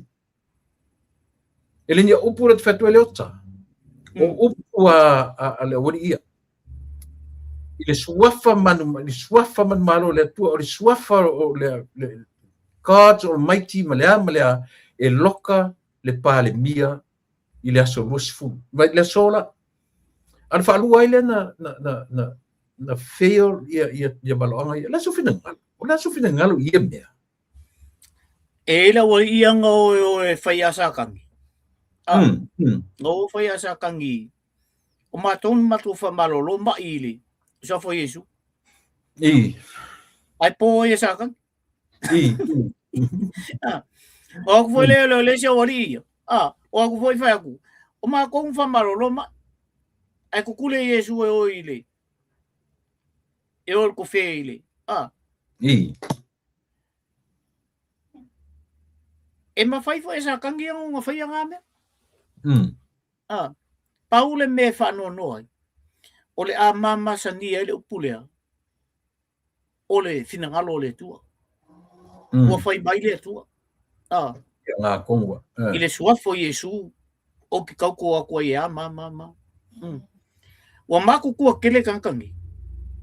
Ai le ko kai ang ko fa makuan ma fo. E te tauona ona fai tete la te tala noa. Pea kalangoa ile mele o kuspaia. Kalangoa ile atua. Le si foi mea. Fai mai fai le soa fo Yesu. E fa mangalo inga oi. E fai lo le angang pai. Ya. On bela nga ile ila se fa mangalo ngol nga mea. Fai tete a fo ia la tau tala ile mele o le angang pai. Ol fai mai. Ya, musmusung lang ang paya fai mai mama. Apo o kung ka loko man ka ngo ile. Le foi o que falam, o que fai lá um ali seri nga. Ya. O ang kala ia fai mai. Ol mo ko ile sawa ai kuwa se ka kai malam ile.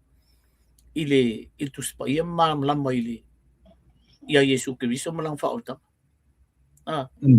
Ilan nai eta o watu ase manatu foi le tu de pai e silfa no i tant o matu tele le oli ia ai makwa i le ni ye se to fa le se utang hoi mantu al to fa ma le utang al menna il ka ko culture le ang nu fa samu ai fo to fa ma le utang fa kisian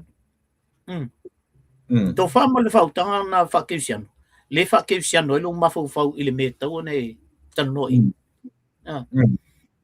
Ili song kalongoing ka malam mai kuspa ia malam le ku amolong fingal ia me fa pe o mengi ma fai yang fa yang profikang ale avu le fai mai mama on bele le tu le ala le sikala fai il kaimingi le wole ka ngul mele le ala le sikala la fa e ko suila le fingalo le ku ia o lau kana le fai mai on musmusung ngaleng fai mai ya oi eloka ile swafo o Yesu swafo le ku eloka la e ko suila fingalo le tuoi ole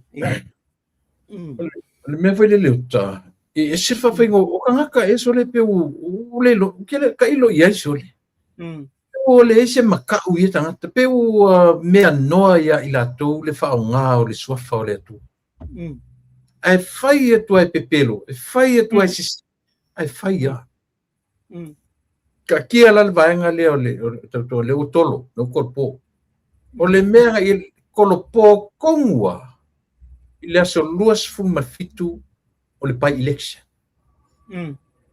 sei ka nga ie le vaenga le ile ngata ina tolo por fa masinonga ai kolopo kongwa ile aso le pai election o parota light ole kau yese ma fo fau e ma faina fiso o ta imeia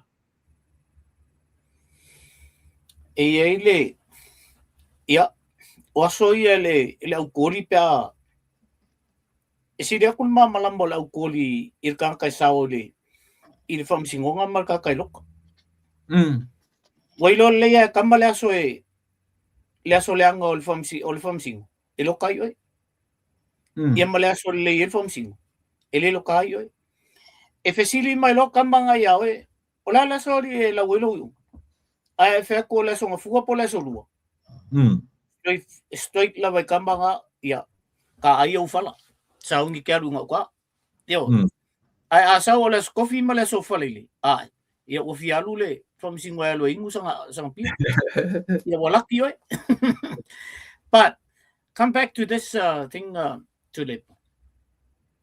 O ke le vai la uia il connection le o le avu. O le pai election ma le launga le. Ai o te vai a ule tu le. O le tua mana mea. E toso le tua mea istaimi. Wa kele a ka vai a ko folele wa le to al tatu ia tatu ma wa fai mai foi tala foi le ia sa o le ia a o foi se ke sa pe a o le vong fa kali e ko o le lo te ma fo foi le e se me o ku mele pa wa la tu ia wa umala le alu fa ka ka ma fo wa masalo ai nga ye al ma fo kalasa e loka ai o mai le so le la la we ka la upi ai fa ko ele ku e ke lo kalo e se lo me o ye na ka ko ma fo fa pena pe o to songa le ka ko so ile le me le talusia ai fa pe o le tulanga na saula i pa election ma le mo sa o ma so solo le me o le nga fai kong wale ile so pa election kau avese mai ia le afionga le palmia ma le ma kako i o le mele le fai pa election to le mea e fai e loka komu e le asore ala fai pa election i o maso salonga la na o le ele enfrenta tu talia termine Paule mea enfrenta tu masalmia le tulanga na aula to ia I will always put into a positive perspective tanga tu fule le positive perspective ona wa uma le malosi faltangata ale ala o kango mai lola le ku i mele fai talo sia ola una take le e fai le mele tu le o leana o tere lope na e mata i le por me fa pitoa le to fu ile tu le pa mai foi masio eli ia maleri fai lo tusi le o ni langona foi le fausia ai se me momo se no foi le o se atunu o se to file mu lonto ele mawai se atina ele le samo ona ole por kalame le ai ma se me le na tala no ina na o pu ma me masa na tau mafai o pe la tala no ai le o te lengo le mafo fau o tangata o ina le sa fa pea o ni tangata e moni o le o la to iloa fai tau uma sa mo la to mafo fau mai to ina e o le o ni to rua ia na tu tala noa au le langona tauna pa i ele tala noa o ta tauna sui le lato sui se lato awala sui se metotia sui ni fainga fo le peo mai lo e langolango le malo pe fai se fainga fo le instant ia paula le mea ngadi ali mai le lato por kala me fa pitoa ua fa matala mai i le atunu o tangata nei ua le ato toa le malosi o le mafaufau o tangata ia ua le ai a seisi faatatau e mawhaina latou faia ua ngata le silafia ua ngata le iloa mai le ai fo'i se toe malosi'aga ia i latou e fai ai se latou galuega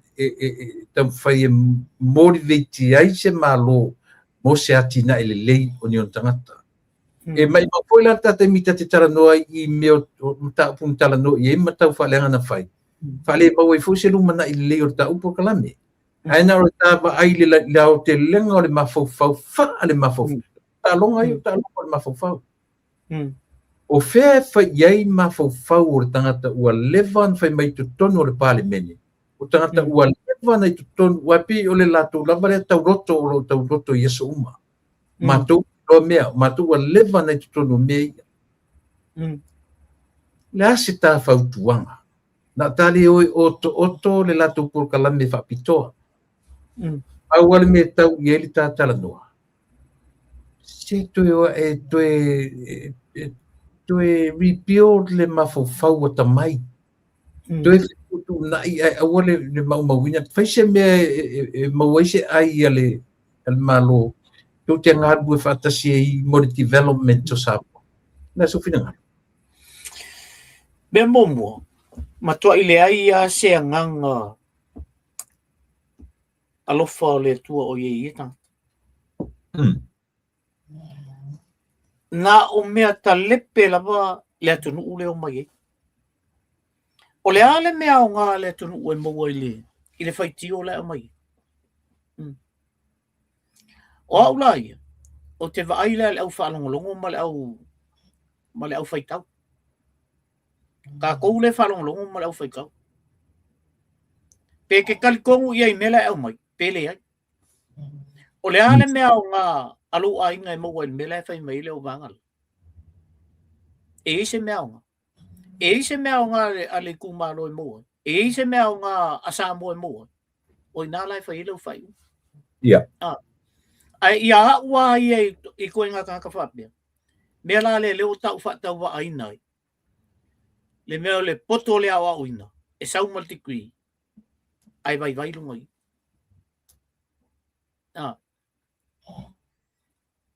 O ina le whai le sa oila le tala volia. Yeah. E le kua ngi tikui ia le malo sa mo. E o foi malo ia nei. E le fau ngi tikui. Yeah. Ai fau e tō whāma le utanga la le wha tangata. E mawhai ona wa ai mau. I le me le tunu. Nei ama se mea le ia le kungu o whaarongo ki I mea le uri. Hal kau whaaleanga. O whea I le tamai le tu. O whea o ta oto I le tamai le tu. Ma kwa le ia se ka mai le tu o koe. So that's a wisdom from God. Le tamai na. O le poto a oina. Le ala e kupo e whawhika uli le. O kele lo poko a oinga mai o I meanga e alu e ke aongai. Ai sawe kele lo a palai meanga. O kele o whakwa pele anga le poto a oina. A le ilo le tangata apply I le meanga alu e aongai. Saulola le wisdom of God. Le la e kakafo e kako ele I o I mea a leo mai e siri aku le ke leo kako whai ai. I ro whai ai o kamai. Wala le polesa mola tau ia I kala le wali. Wau whaari mea e ngā le vai tele. Ai kako a ngai anga iluma. Ma kako wawa ai. Pole hal kako me maua mai. Wow, ele mianga makamaka I poka la mele uri. O ke whaalonga kulo o sau koe ngā meanga. E alango makamaka e onga le tamwhinga foi le e tali fesili po a foi ni me tatal noi. Ale me sa ai. Wa mai maua kai. Malo. Leo ta leua mai e rimoni e whapea o le maliwa tu au na whaao ngā le fast. Ia ave le tala matua ia ina ia.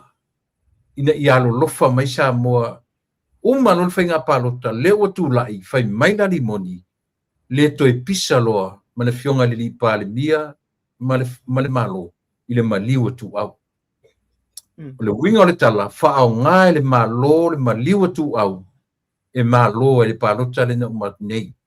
Ai le lea no tatala no ina ia wha manino e se sere mawhauwhaunga oi foi o le li o ne foi la utara no mai whapea ia limoni e ave ese ma mawhauwhau tangata ma wha mausali ai e le o ia I tutonu le masarumianga le ai awane I tatou tu whauina to ina manatu ia mai o le alava I le mawhauwhau le fionga I le pale mia e leo tu au noina leo atu leo I fafo e a foi la tu te lango ina ia le sa ilia o tangat o mo fa mo mo le tanoi Wa preacher le lea le mena mai le famsinonga.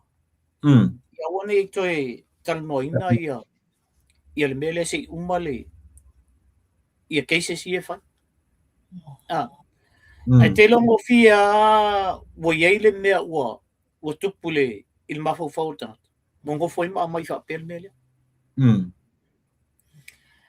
Le fo o no fo ma fauli tala fa pe o mbele na lai na saula au le mali to e ming skau O leo. Ale o ka ko vai o le kele o melanga langa kupungi ma ko fa sa ongi ele fionga ile li pan bia po le ming skau le ala le me o ko a mai ilunga le mele a o le o uma ka kia le unga awang e ko kalungo inga sem ia sem ka upon mele mai sala ko ko ele fen ka fia ka kalungo ka ko e walanga e fa ya ka ko ka a ola ko le involve le mele ia le ngona ele ko ka ko kalungo inga se si ola ko mele se uma le me e fa ia le fa solo a foi el manatu na le uso ia o le fa solo me eu ai o de pole que le uso o pole que le menga e que eu ile melna o foi que va ver que le langa aí o foi va ver e kupon masiasia va ver kupon masias nga esa o le o loma le que se fale a lili fai si umi que se fale a lili le ko incorpore que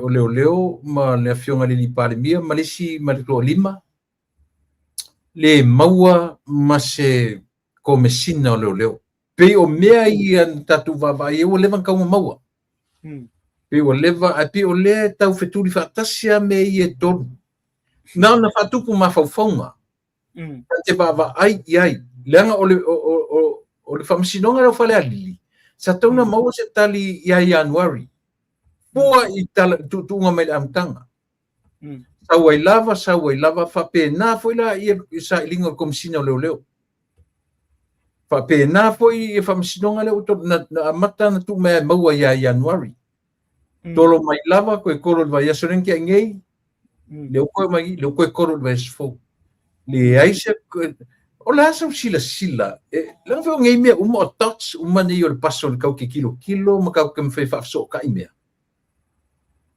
le aisa a tatu tala noa i mata upu ia o mata upu ia o leva na tauna maua tali ia January danga uma na fight deadline uma fight ia aso e la wel fai unga ma la wele me ma mai te mi ma wele le la uma foi le me la o telo nga tono le masina no lua le la lu su fitu ai lu su valu the final day o le masina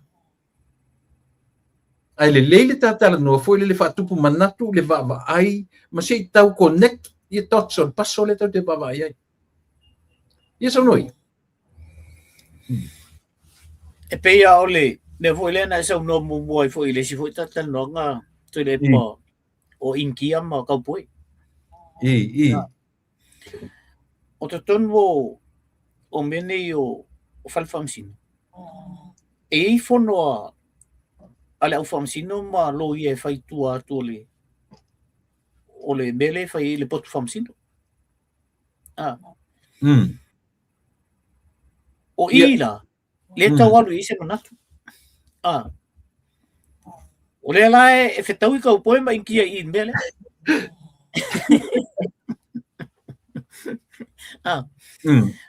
o ke lope kele ia inkia a pe bua kau poe la e fefe inkia ia e fai u ia e foi le just a hint foi le hinti ia ka ku e kau whanongo ona e ia le taimi e ve vela i mea kama o te tali tonu fo o le mea foi ngā le kupu i mele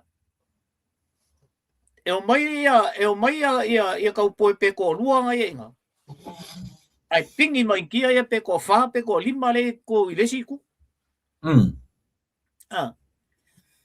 e whain kāvo i la o ngā whaise whai unga inkia i o wale ko kele wai lau keloanga e koe afu la ko i le me mun muri pe a koe fuli me kau poi e O ke lo fo ka poe ia ir bele. O ka masasa o. Ia o fina ngana lai fai tua. I lo le ma fau le ia awa ele ma fai ese fa masingo ko kasingo ko lo nga o ia se mea. Ele fai ngon ko lo nga o ia se mea. E ia le poare e ave ia le ala e le mga o kolo. Por mele le la o ia ma mea. E fatala no inga la ia mea ia.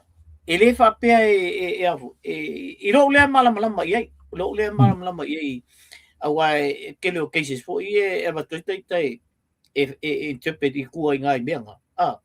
E fa pela nga o le mga o mia lo ia fo le se tala ale e fa sa mo pe ai i lo ia.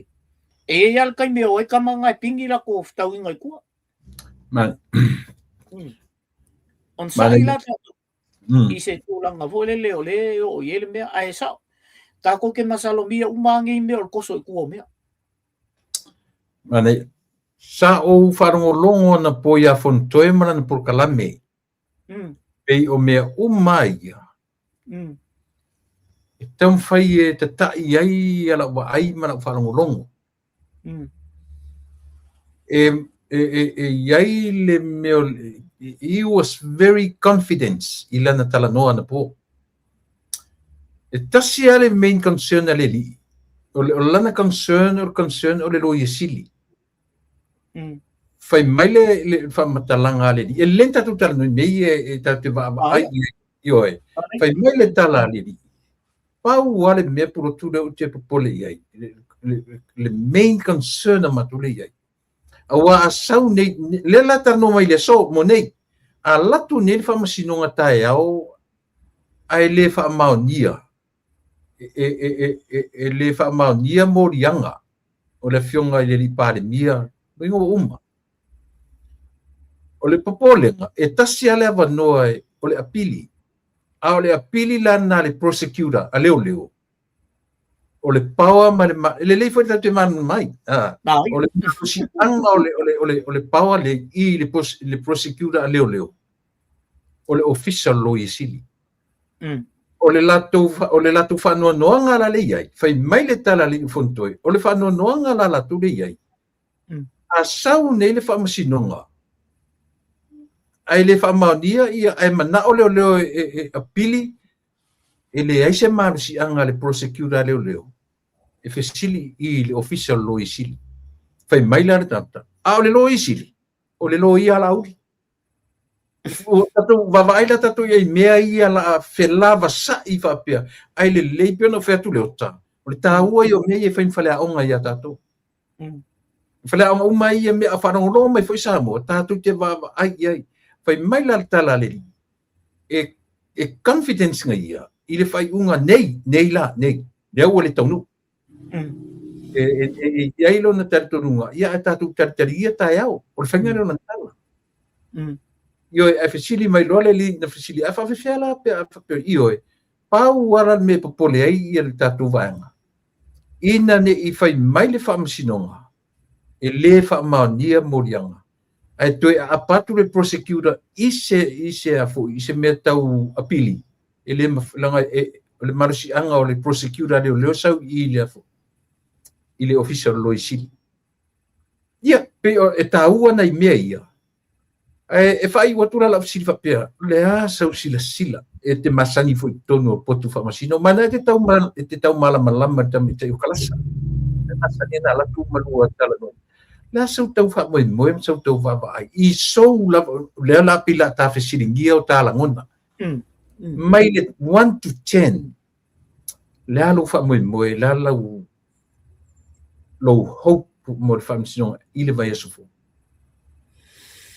o la utalia tu le fesili alto ina malantala na fai e onga morianga pol palmia le ia ona utali la ia le fa pe o fesili o se fasia tangata morianga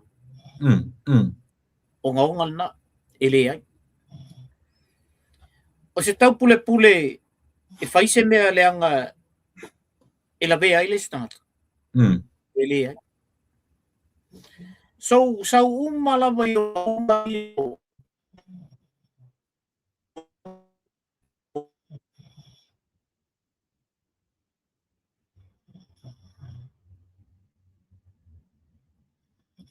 Leo tanga ua le langona tu oi.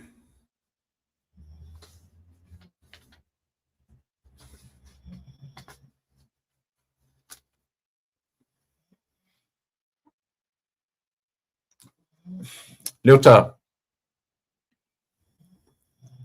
Hello?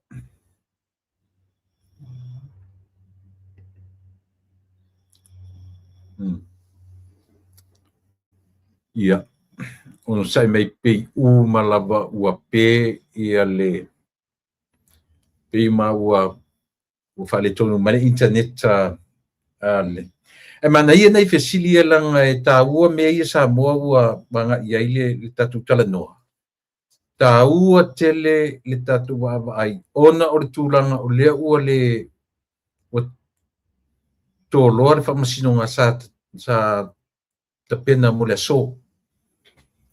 Io e ai te tau ia lea pate leo toe ia leo ta sano ia langa ua alua le ia e whaua mai oa molianga ngonga na le molia ile le fionga le lipani le isena ona neilan tu e fai ile le fai ole ona o tali sili na vo o tali fon koe ile unga le son le ia popole o ia lo ia lai vai sa o ko el mela la ku bala malamba le lo ia ele ai se o ngaunga o molianga ia ele lo casis i se fai kala ele lo casis singa me ai lo kargaka ile fua bale fo e fa sioki les ka peira al mele nga nen kala isen au kilo la ye kala sa ile mele onga ko sui la ia le olong fingal wala a fainga ka inga longa fingalo onga e kau umai ir vaenga le sau ia fonkoe sau lo ia sidi o ile i judge le oifo o simativa sau ia limongi sau umai menga a so ka ila menga o ngalen kau sau ele fai unga le ka inga mai fai unga le se yo o mat kai mingi ia tau lo inkiem kau po fa manga ko lo e kau po ia ko e va ai lau fai unga nanga ko e sau fai unga ia oi e unga mele le la lo kai le pani e unga dia so ola ura ba ai fa an ma fau ia ele unga mele le se mela lo kai se fai kala ai local ka le nga fai el fuanga e fa sioki le se kulowa e fa sioki palmia ma lesi tambale wa uma e unga la menga e tilo la ia e famsino ia e tilo el vanga le ka mai la ia le ile polengo wa vai la ia ile ke leo le melenga kupu kongu ile ilo i sili le ngai ngal waku la o precious fa ma vai lo ia skamale ngai kongu o lo teile le ri iken kai io fa ma vai lo mga kuanga lokai iken kai ia precious ia dili umalo ma precious lo ka mai iken kai o ulo ko inga lo iken kai au iken kai kan kam kwale le mai ale am kanga kwale fi o ia ko inga fi ul vanga le ka miki le la sa mai o america malonga ilo le fu le fa king yer ko inga ska mai mele inga ia o lo ko ka kala lo ko inga ia iken kasi le po ngaloka le la wa ku lo ia precious fa ma vai no kama ia ai sia lau ke longa le leia le corrupt lai Yeah. ele saola I le mele o ko lo ia Yeah. le foi la wa ba ele ia fonkoi le la o vai la ka ko ku nanga pole alfa mai o ka ko le ka ko kamale le CJ ala ngai powerful ia lo I sidi o le kaua la o le mea le o tala ua ilua tui. O lona winga o le tuunga o Iken Kai to tonu o le ofisa o le Attorney General. Iela na mafuanga. E sa o ala e vevesi na sautu le epa tofi le lo yesili e whalangolango iai ia Mareva, Pithem. Saufia me tofi le lo yesili e whalangolango alela ua whasasanga me complain I le tofinga le a le pine wha tasi la le pine wha mau le wata ua I le wha ma vai o Iken Kai. Aisea I loa le leila Iken Kai e le saola I le lo yesili le ua watu. Manaia. E manaia tele. E le se la ka makenga ia ka ke ia le si mea tulepa angal waku la valo yesilia ko amai la valo ia ia ufe ele HPP mkangal wen kai kas lo ele me wala yo na mai fa pena wai ese fio de le lo ia awa ave fa ku oi I mkangal wen ia ngo fale le lo ia nga ale ia la ni case se o nga ala ko kongi al malo le la wa mai afa pe o se meta fale o le malo wa ave ale lo ia o langa ia le fio do fale senza wala ia le o ile il fam singo alo kula I mole case le al malo le il fale afa ngoi la lo ia nga e ti olanga ia mamo mbeo o avo o ngoi menga Pelo ka vala me ka kala ngoa sole le mele sole. Pelo tau vala mai, pelo tau vala mai le tatala noa. I mo me o le wa emfa ma vai lea. Le wa emfa ma vai lea. E iai la mafuanga. Ta o le conflict of interest. Yeah. Lea wa e ta ua iei so o tanga. E iei so o tanga o kalasa anga ia limoni. Iei so o tanga o le lo yesili anga ia kalasa.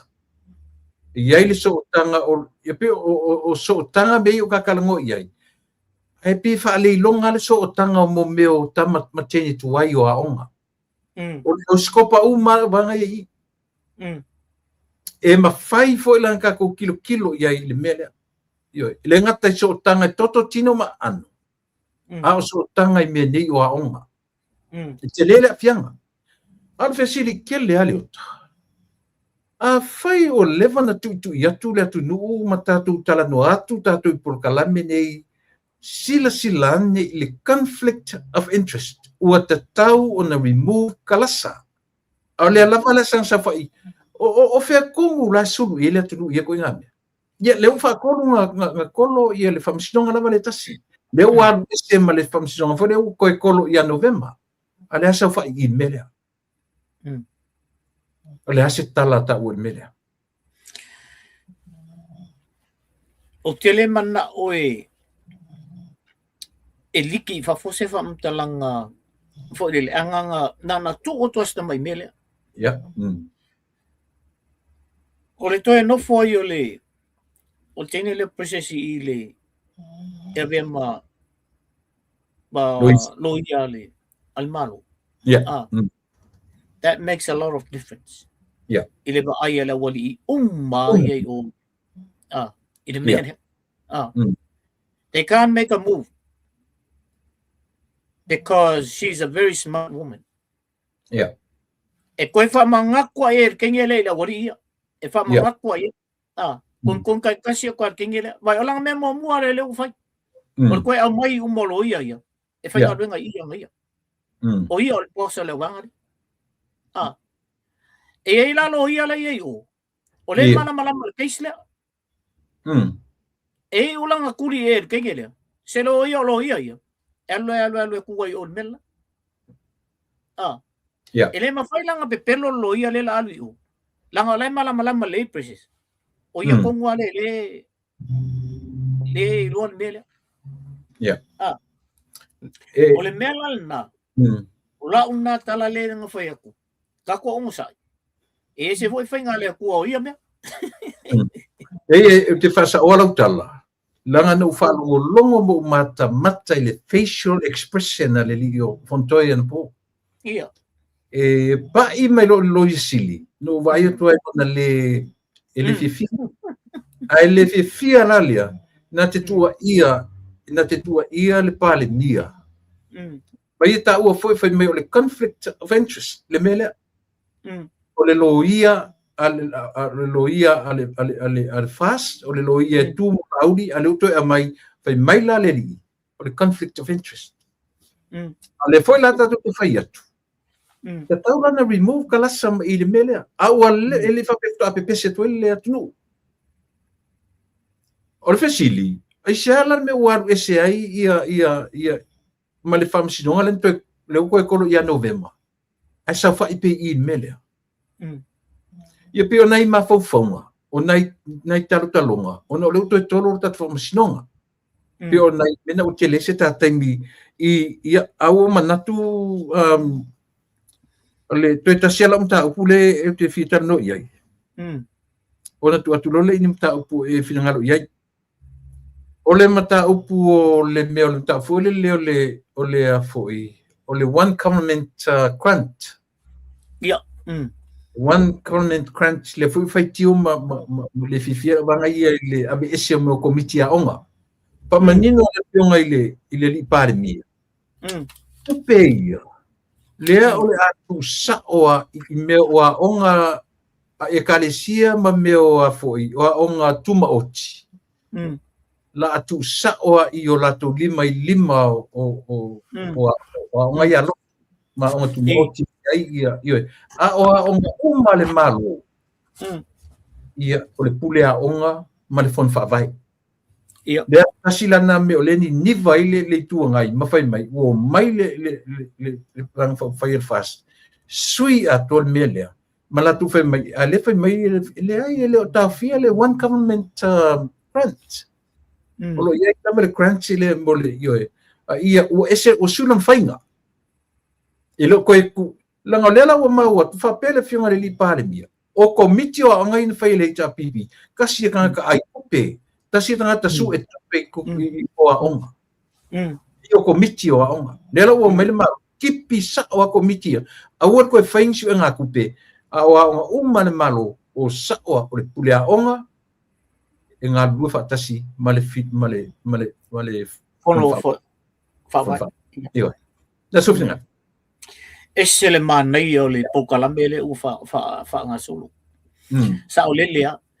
aku I mo me komiti a onga ia o fai fore le pe al mele nga sa o ka ko fai al vai nga ia le al ka le e che inga le komiti le a fai la be mal pule a onga ia le por el pule a onga ia la mo sambe a ele o le ia le ia onga o le fala la menna ale la wo o mal temini o le fono fa vai la le e fisilingia foi la malo te a yengi mea e kupu mai I ko kongo a onga ia o le memo mona o le mea longa lua o le avisa o tupe le ia onga ia tu moti pe a onga le pope a onga ale e fakasa ia o pesenga le onga le lotu le kusala o nga foi la sa o mea langa ele sa onga le malo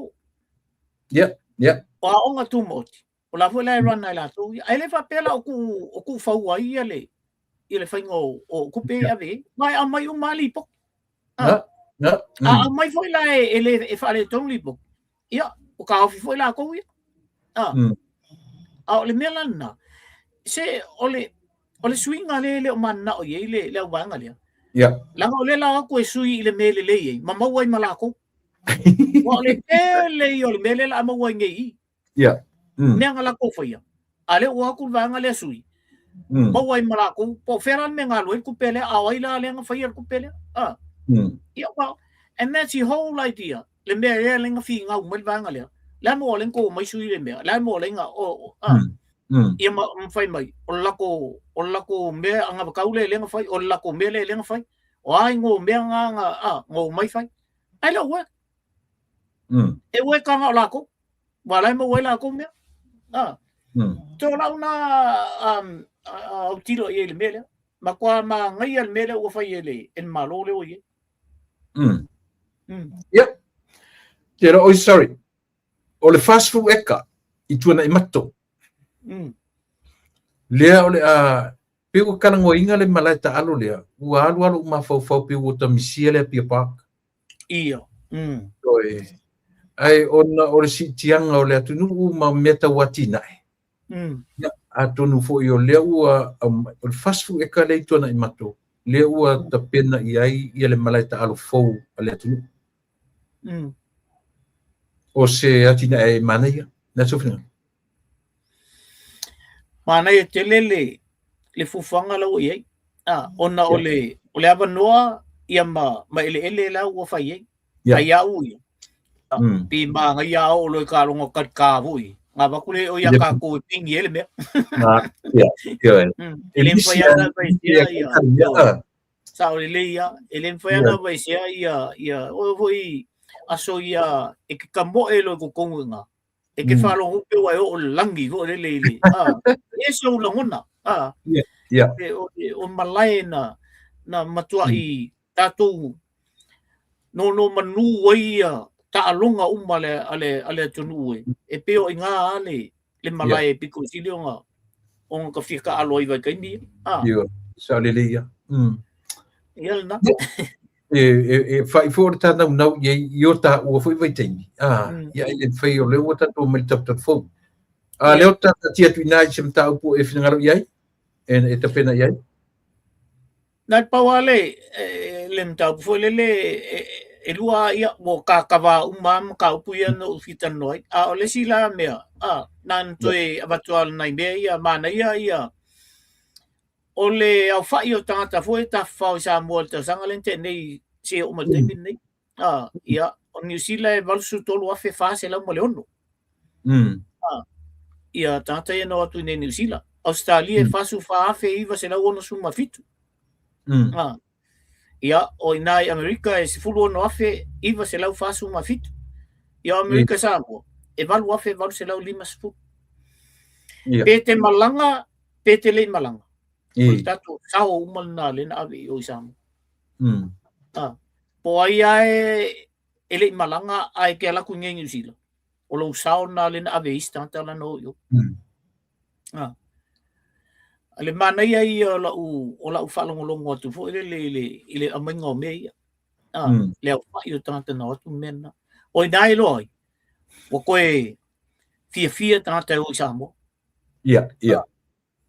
ia ma ua loa I foi o le afo de ka ko ie fafo on fe le sa de ele ia tau o valele ie o ia fa ngi lom ka ko valele ia o no o pase se la lo ile meto na ia o le vai nga mo na ia o le sim tau o le tusi e tau fiai le fa mutai no le o mele o kupe ia le ave I polokeki ia o kusia le ta pipi la ave o e tau fi ia o la sangi ala ia kupe la oli a le ai ave ka finga al vanga le ta pipi ia talo sia ia o wala ngai le ai se kula fongo me o kula fongo le ka o mele o ia o le instrument junction I fole lo se me fatus tu sa ia le mele ele tawai ona amai kua ia kupe ia proget ai le mase so kanga le benga ale man kupe le o mai le ele ai foi ia le kusia la kama nga le fa ngai fa pemba ia unconstitution ia le ia me ia fa ele el palemia samo o fea ka ngol fa in constitution o sam se tu le pa se o la kamari esa o ia Esa o ko ingos kone. E fa para maka ia fai ai o kamai. E suro malo. Siria agora me ocupo cá, vai mexer povo e eu conheço fai ai. E va pegar a uri, ese es el mamoi.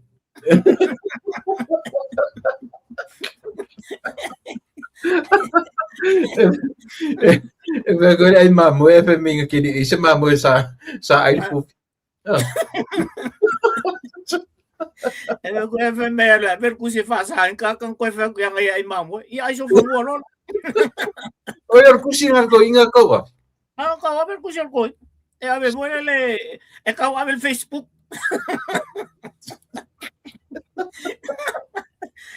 Ayo, ilong ay are le ngol ka ko le ngai ya me ya yo ka a ver ka malo ya ilong mo. Ilang makukamali lang ko ngi. Ke iya, ay ke il Facebook va pe. Pe fa vale ay.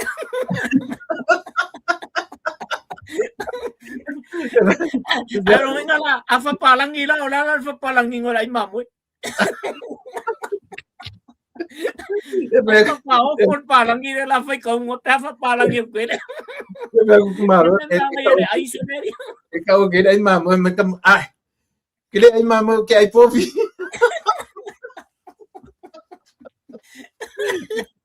Kumaro ile ay piso po ay paspo.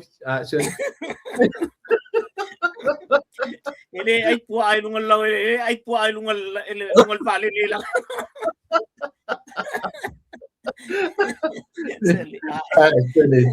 Iya, malo ko makuya. Papai o que lo kakau mersi ui for kapur kalamini fiafi. Iya. Papai o tele nim ta upunta ta noina. Iya. Uiam ka upu uma aleota.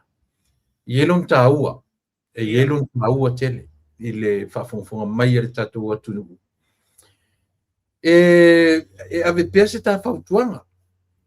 Le ngata ile tatu lava fai ngā malo ile ilo latu i o latu tiute ma faiva ia patamari pe na fai o latu faiva ia a o le tatu tua ngai se fe to me avito tono fa fono ina ngai e tatu malo a le ia ngai e fa fo le mai o tono le mai ina fa ia le tatu talonga ia ai le to mai fa fo i o e pua i mai elo to le ma fo fa ma lo to yo fa le tonu ia mai lo to ele nu se vai tele a le fautuanga ia te ne se o foi va fautuanga le taia ta tio to foi va sa ati tonu fa fono ta tio to foi va sa ati to tonu fa fono o sa ati mai fa fo i e mai mo atu le tonu ia ma faita winai le vai o tatu tonu ele o ta matata ma vai ia tu lepa pa tata la funga fam talanga mbena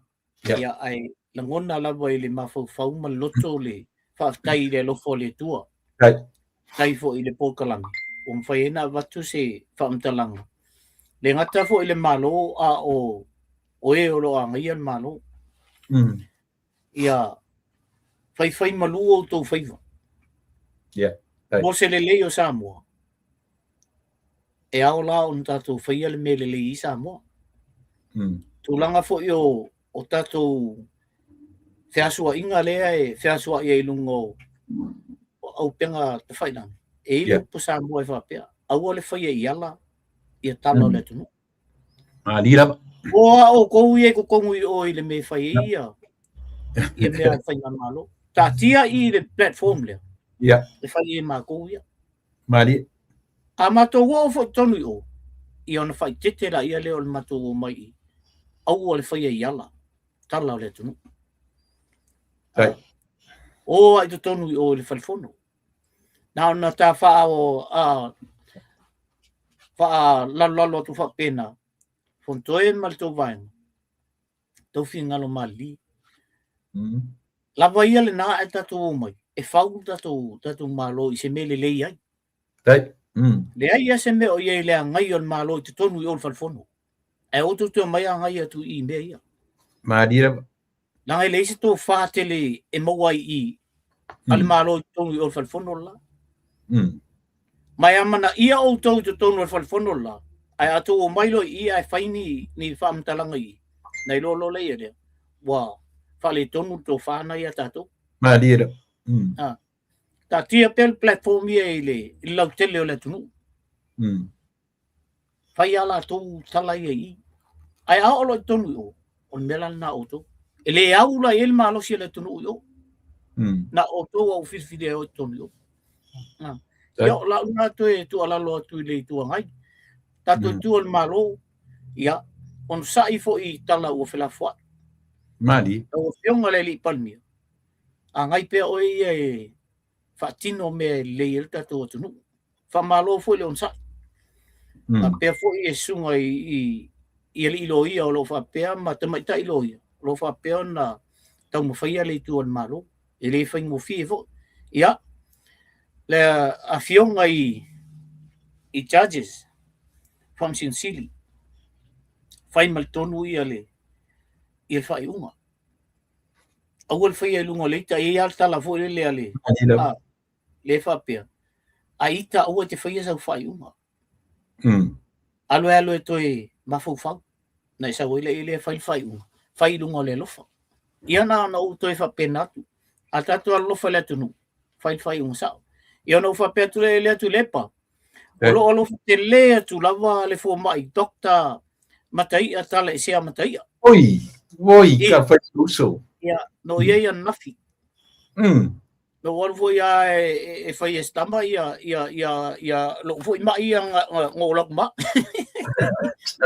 ia o la lo tele ma ia fai mai o que mata mai a masion fal tu vo ia I ta o kalam ia e fa tai to vo I dokta tale sia matia ia e fa pe fu ia lo fal tu ia rosa ma lo lava fa tai o to ai o le ala yo na ma nei le il tato platform le fa le rio tato finalo ma ia e fa tu mai fo ia tele o ta pa anga ia pe fa pe se me fo le si le mai e tau ona tau mai tau ia ona usa fo le ia na mai I fo I ma sister fo I uso se yuli fo ia junior boy pongai keki Okay. ia o fo I fa talo fa tu ia ona yo uso ila lo yo ma na to fa fine fo ila fenga le back and save ia mai se fo security se o security la yo ia o mai fo la to fa tele la pa tele panga ia Juliano Price e mai Hutch ia bale maanga malako vaenga ngai otaro ia kamba ngai e umbarol po kalame ia sau taxi ia sau le vili mai ma fa tai mai ia e fa Emile alo fatia Emile ia wa fi ale ri wo ma fu tai nei ia e pe ona imbe na ia e mai se fo tatu pa nga malava right fa malo fa tai fo I le sang mai awa ia tatu po kalame ai foi se tala ua fa le tonu po se anga foi ua le tau te mali I la auto fa fonga mala auto silsila ia tinangalo mali o se o il malo si ol ma tatanonga ia me se foi ia mafo fonga fo ia ia ona fa le il tatu tunu ia le fionga le palmia o te lo lava le fa fonga mai le fionga le palmia me se le manu malpa ia kapeneta ia o minista ia mai se ia le lo o fai pule mai tono le malo Samoa ia fai malu to fai va ia ma to ol vai to ol lima ia a wanga luenga fai ale tunu ia le afionga ile head of state ia a pe foi masiofo ia watu alo fanga ia te utou ia tulepa o tatonu o le songa fua le o te malanga I Samoa. Tai. Ia. Ai, o le abatu fo ia se whamtalanga. Ia. O nei whioso ani uma. Ia. O le alawa e whaalau iloa ma o le tāpō kalame fo. Lea fo e abatu e fo le sosoani lea o no le tele o taimi e abatu e ana I whailoa na o le sosoani. Ia. O le abatu e fo I mas whamtalanga e whafonga mai per po kalame ia ona o lea fo e sa ilia ia sosoani e watu I Samoa ia o le sina mea o le tau sa ili nei ia o kusi fo e whaile laipri ia kamaki o I Samoa ia pia o nei mea umana o le la anga ia le sa ilinga ia Watu ila ufaftai tele lava, faftai tu le pa mole pokalame, faftai atu fo il faltua, ai mese ia no fo alo, faftai atu i teimi uma lava e fai el tatu pokalame, msalo e mo mese teimi mai o e fai mesta pokalame o. Mai Samoa. Yo, mai Samoa, pe au tonu i Samoa, ia, ele umi fo ila umalanga e, toi fo i mai a, ono nisi fo tutuangi ole ainga nei, ia mese fo i e kalisia ma me fai tonu ni Sila. Ia pe ole lau nato e soso atu teimi nei. Ia whaftai tele lama mole aso. Tai, te tele lau fionga leota. Ile lama upuranga ngana e mamoliele ngang whaftai tele. Whaftai, ile pia ona whafunga Samoa. O le whainga malanga le fionga leota i Samoa ili asunga fua. Ia o se alue ave fesua swani me tau laptops. O le sa olea leota. Ia, sa olea. Awa ia lona lea onga le primary school, ia pole elementary school i tutonu o lona fioanga i vai a whai iwa. Sa olea? Ia, e whana ia onga ia o maua i. Ia, se i sauno ia, e lipia on whafonga mai lea tunu. Ia, o inga i tono iwa ma vai a whai. Ale la pe tau ia isa o manatu fo le kau kawhi la giki se kau whai mea la uri. Okay. Ia, a o vai sala. Le primary school of Vaisala. Ia le primary school i Vaisingano lua. Le fu tau fi ona o lai ne te fu wa fai na ia. Le parot. I parot. Ia ma palau litasi i le mele i le fionga i le tamaita i sui palmia o Samoa. Ia. Okay. Ia mupola. Primary school na alu iai.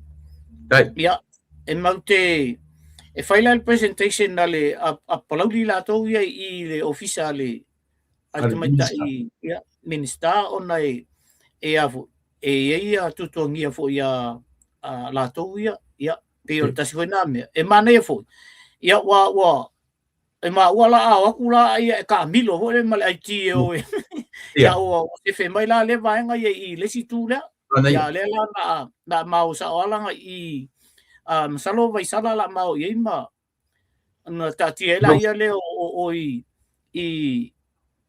Vaisingano lua. Ia. Tatie le Vaisingano lua langa la foi le palo ko se o le si vai aso. Ia o se to e fa mamanga na fa tele atu le pa le o si tonu ai al temini. Ia mole mamanga o tato tunu. Ia. Fa tai ele le pia ona motu le pa o si la fia Samoa le mafo anga lau anga ia tu Samoa. Ia le ala ya nga si ta por kalame fa te kele anga ia tu Samoa ia eta uai ele ngata o le sila mi o le va ai fo i ma sila i nu ma fio anga ai me se me ni fa nau ma lo fa tai a tonu tate festa por kalame mai Samoa i se so se tasi me vai aso ra lumanai ia pe anga ni tu te ma ia tele fenga malanga after tele le tu filo ai ia ai sabia ina manuia fenga malanga ta tu filo ile lo fa le tua ai so foi ia ma ia manuia ia se foto lepa Aí foi. Ia le nasa moa. Ia le tatu nunga ua tau mai si uile tatu tau tua male au au nanga. Se ua lava fui lea. Yo lava fui lea tau tua mo utou. Ile nei a fiafi. Ia o le aso se furu male valu. Ile le aso whiangai tuiva. Nasa sumale iva nei a matou. Ia whaasorotu le lua se furu. Ia utatuanga ia tuelole ile vai aso o le vai aso fou e wha uma iai le nei masina. Ia matatuanga ia tua ile masina lona tolu. O lo latarata mai te mine i lato uma whiangai male i Kalesia Katoliko. Ia pei o le Ash Wednesday ia le aso nulu o le asau nei. Le vai aso le po le poua uma.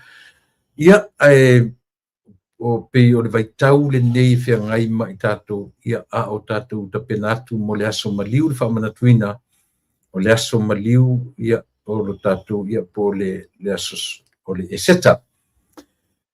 Manu e tele ia le tātou anu i o na taitai me no whionga le li pā le mia ma lo fatua le kāpeneta ia o minister lango o whionga i le whonfitalai ma le sui whonfitalai ia manu e tele o tō whaiva. Ia whapena foi ia i le teitai o le tuangai, sui teitai ma le tuangai, ia o mai atu se ma walalo tau tuana ma auto, manuia tele o tau whaiva. Teitai uma e kalesia au i Samoa, so se e kalesia, teitai o nu uma fioanga, e meise teitai o tātou ainga o malava. O nia tele le tua Samoa, lautou ona masani tuila, e pa whaftai li o sua, o te whato whawha sui fuatu Samoa, tātou wheloai.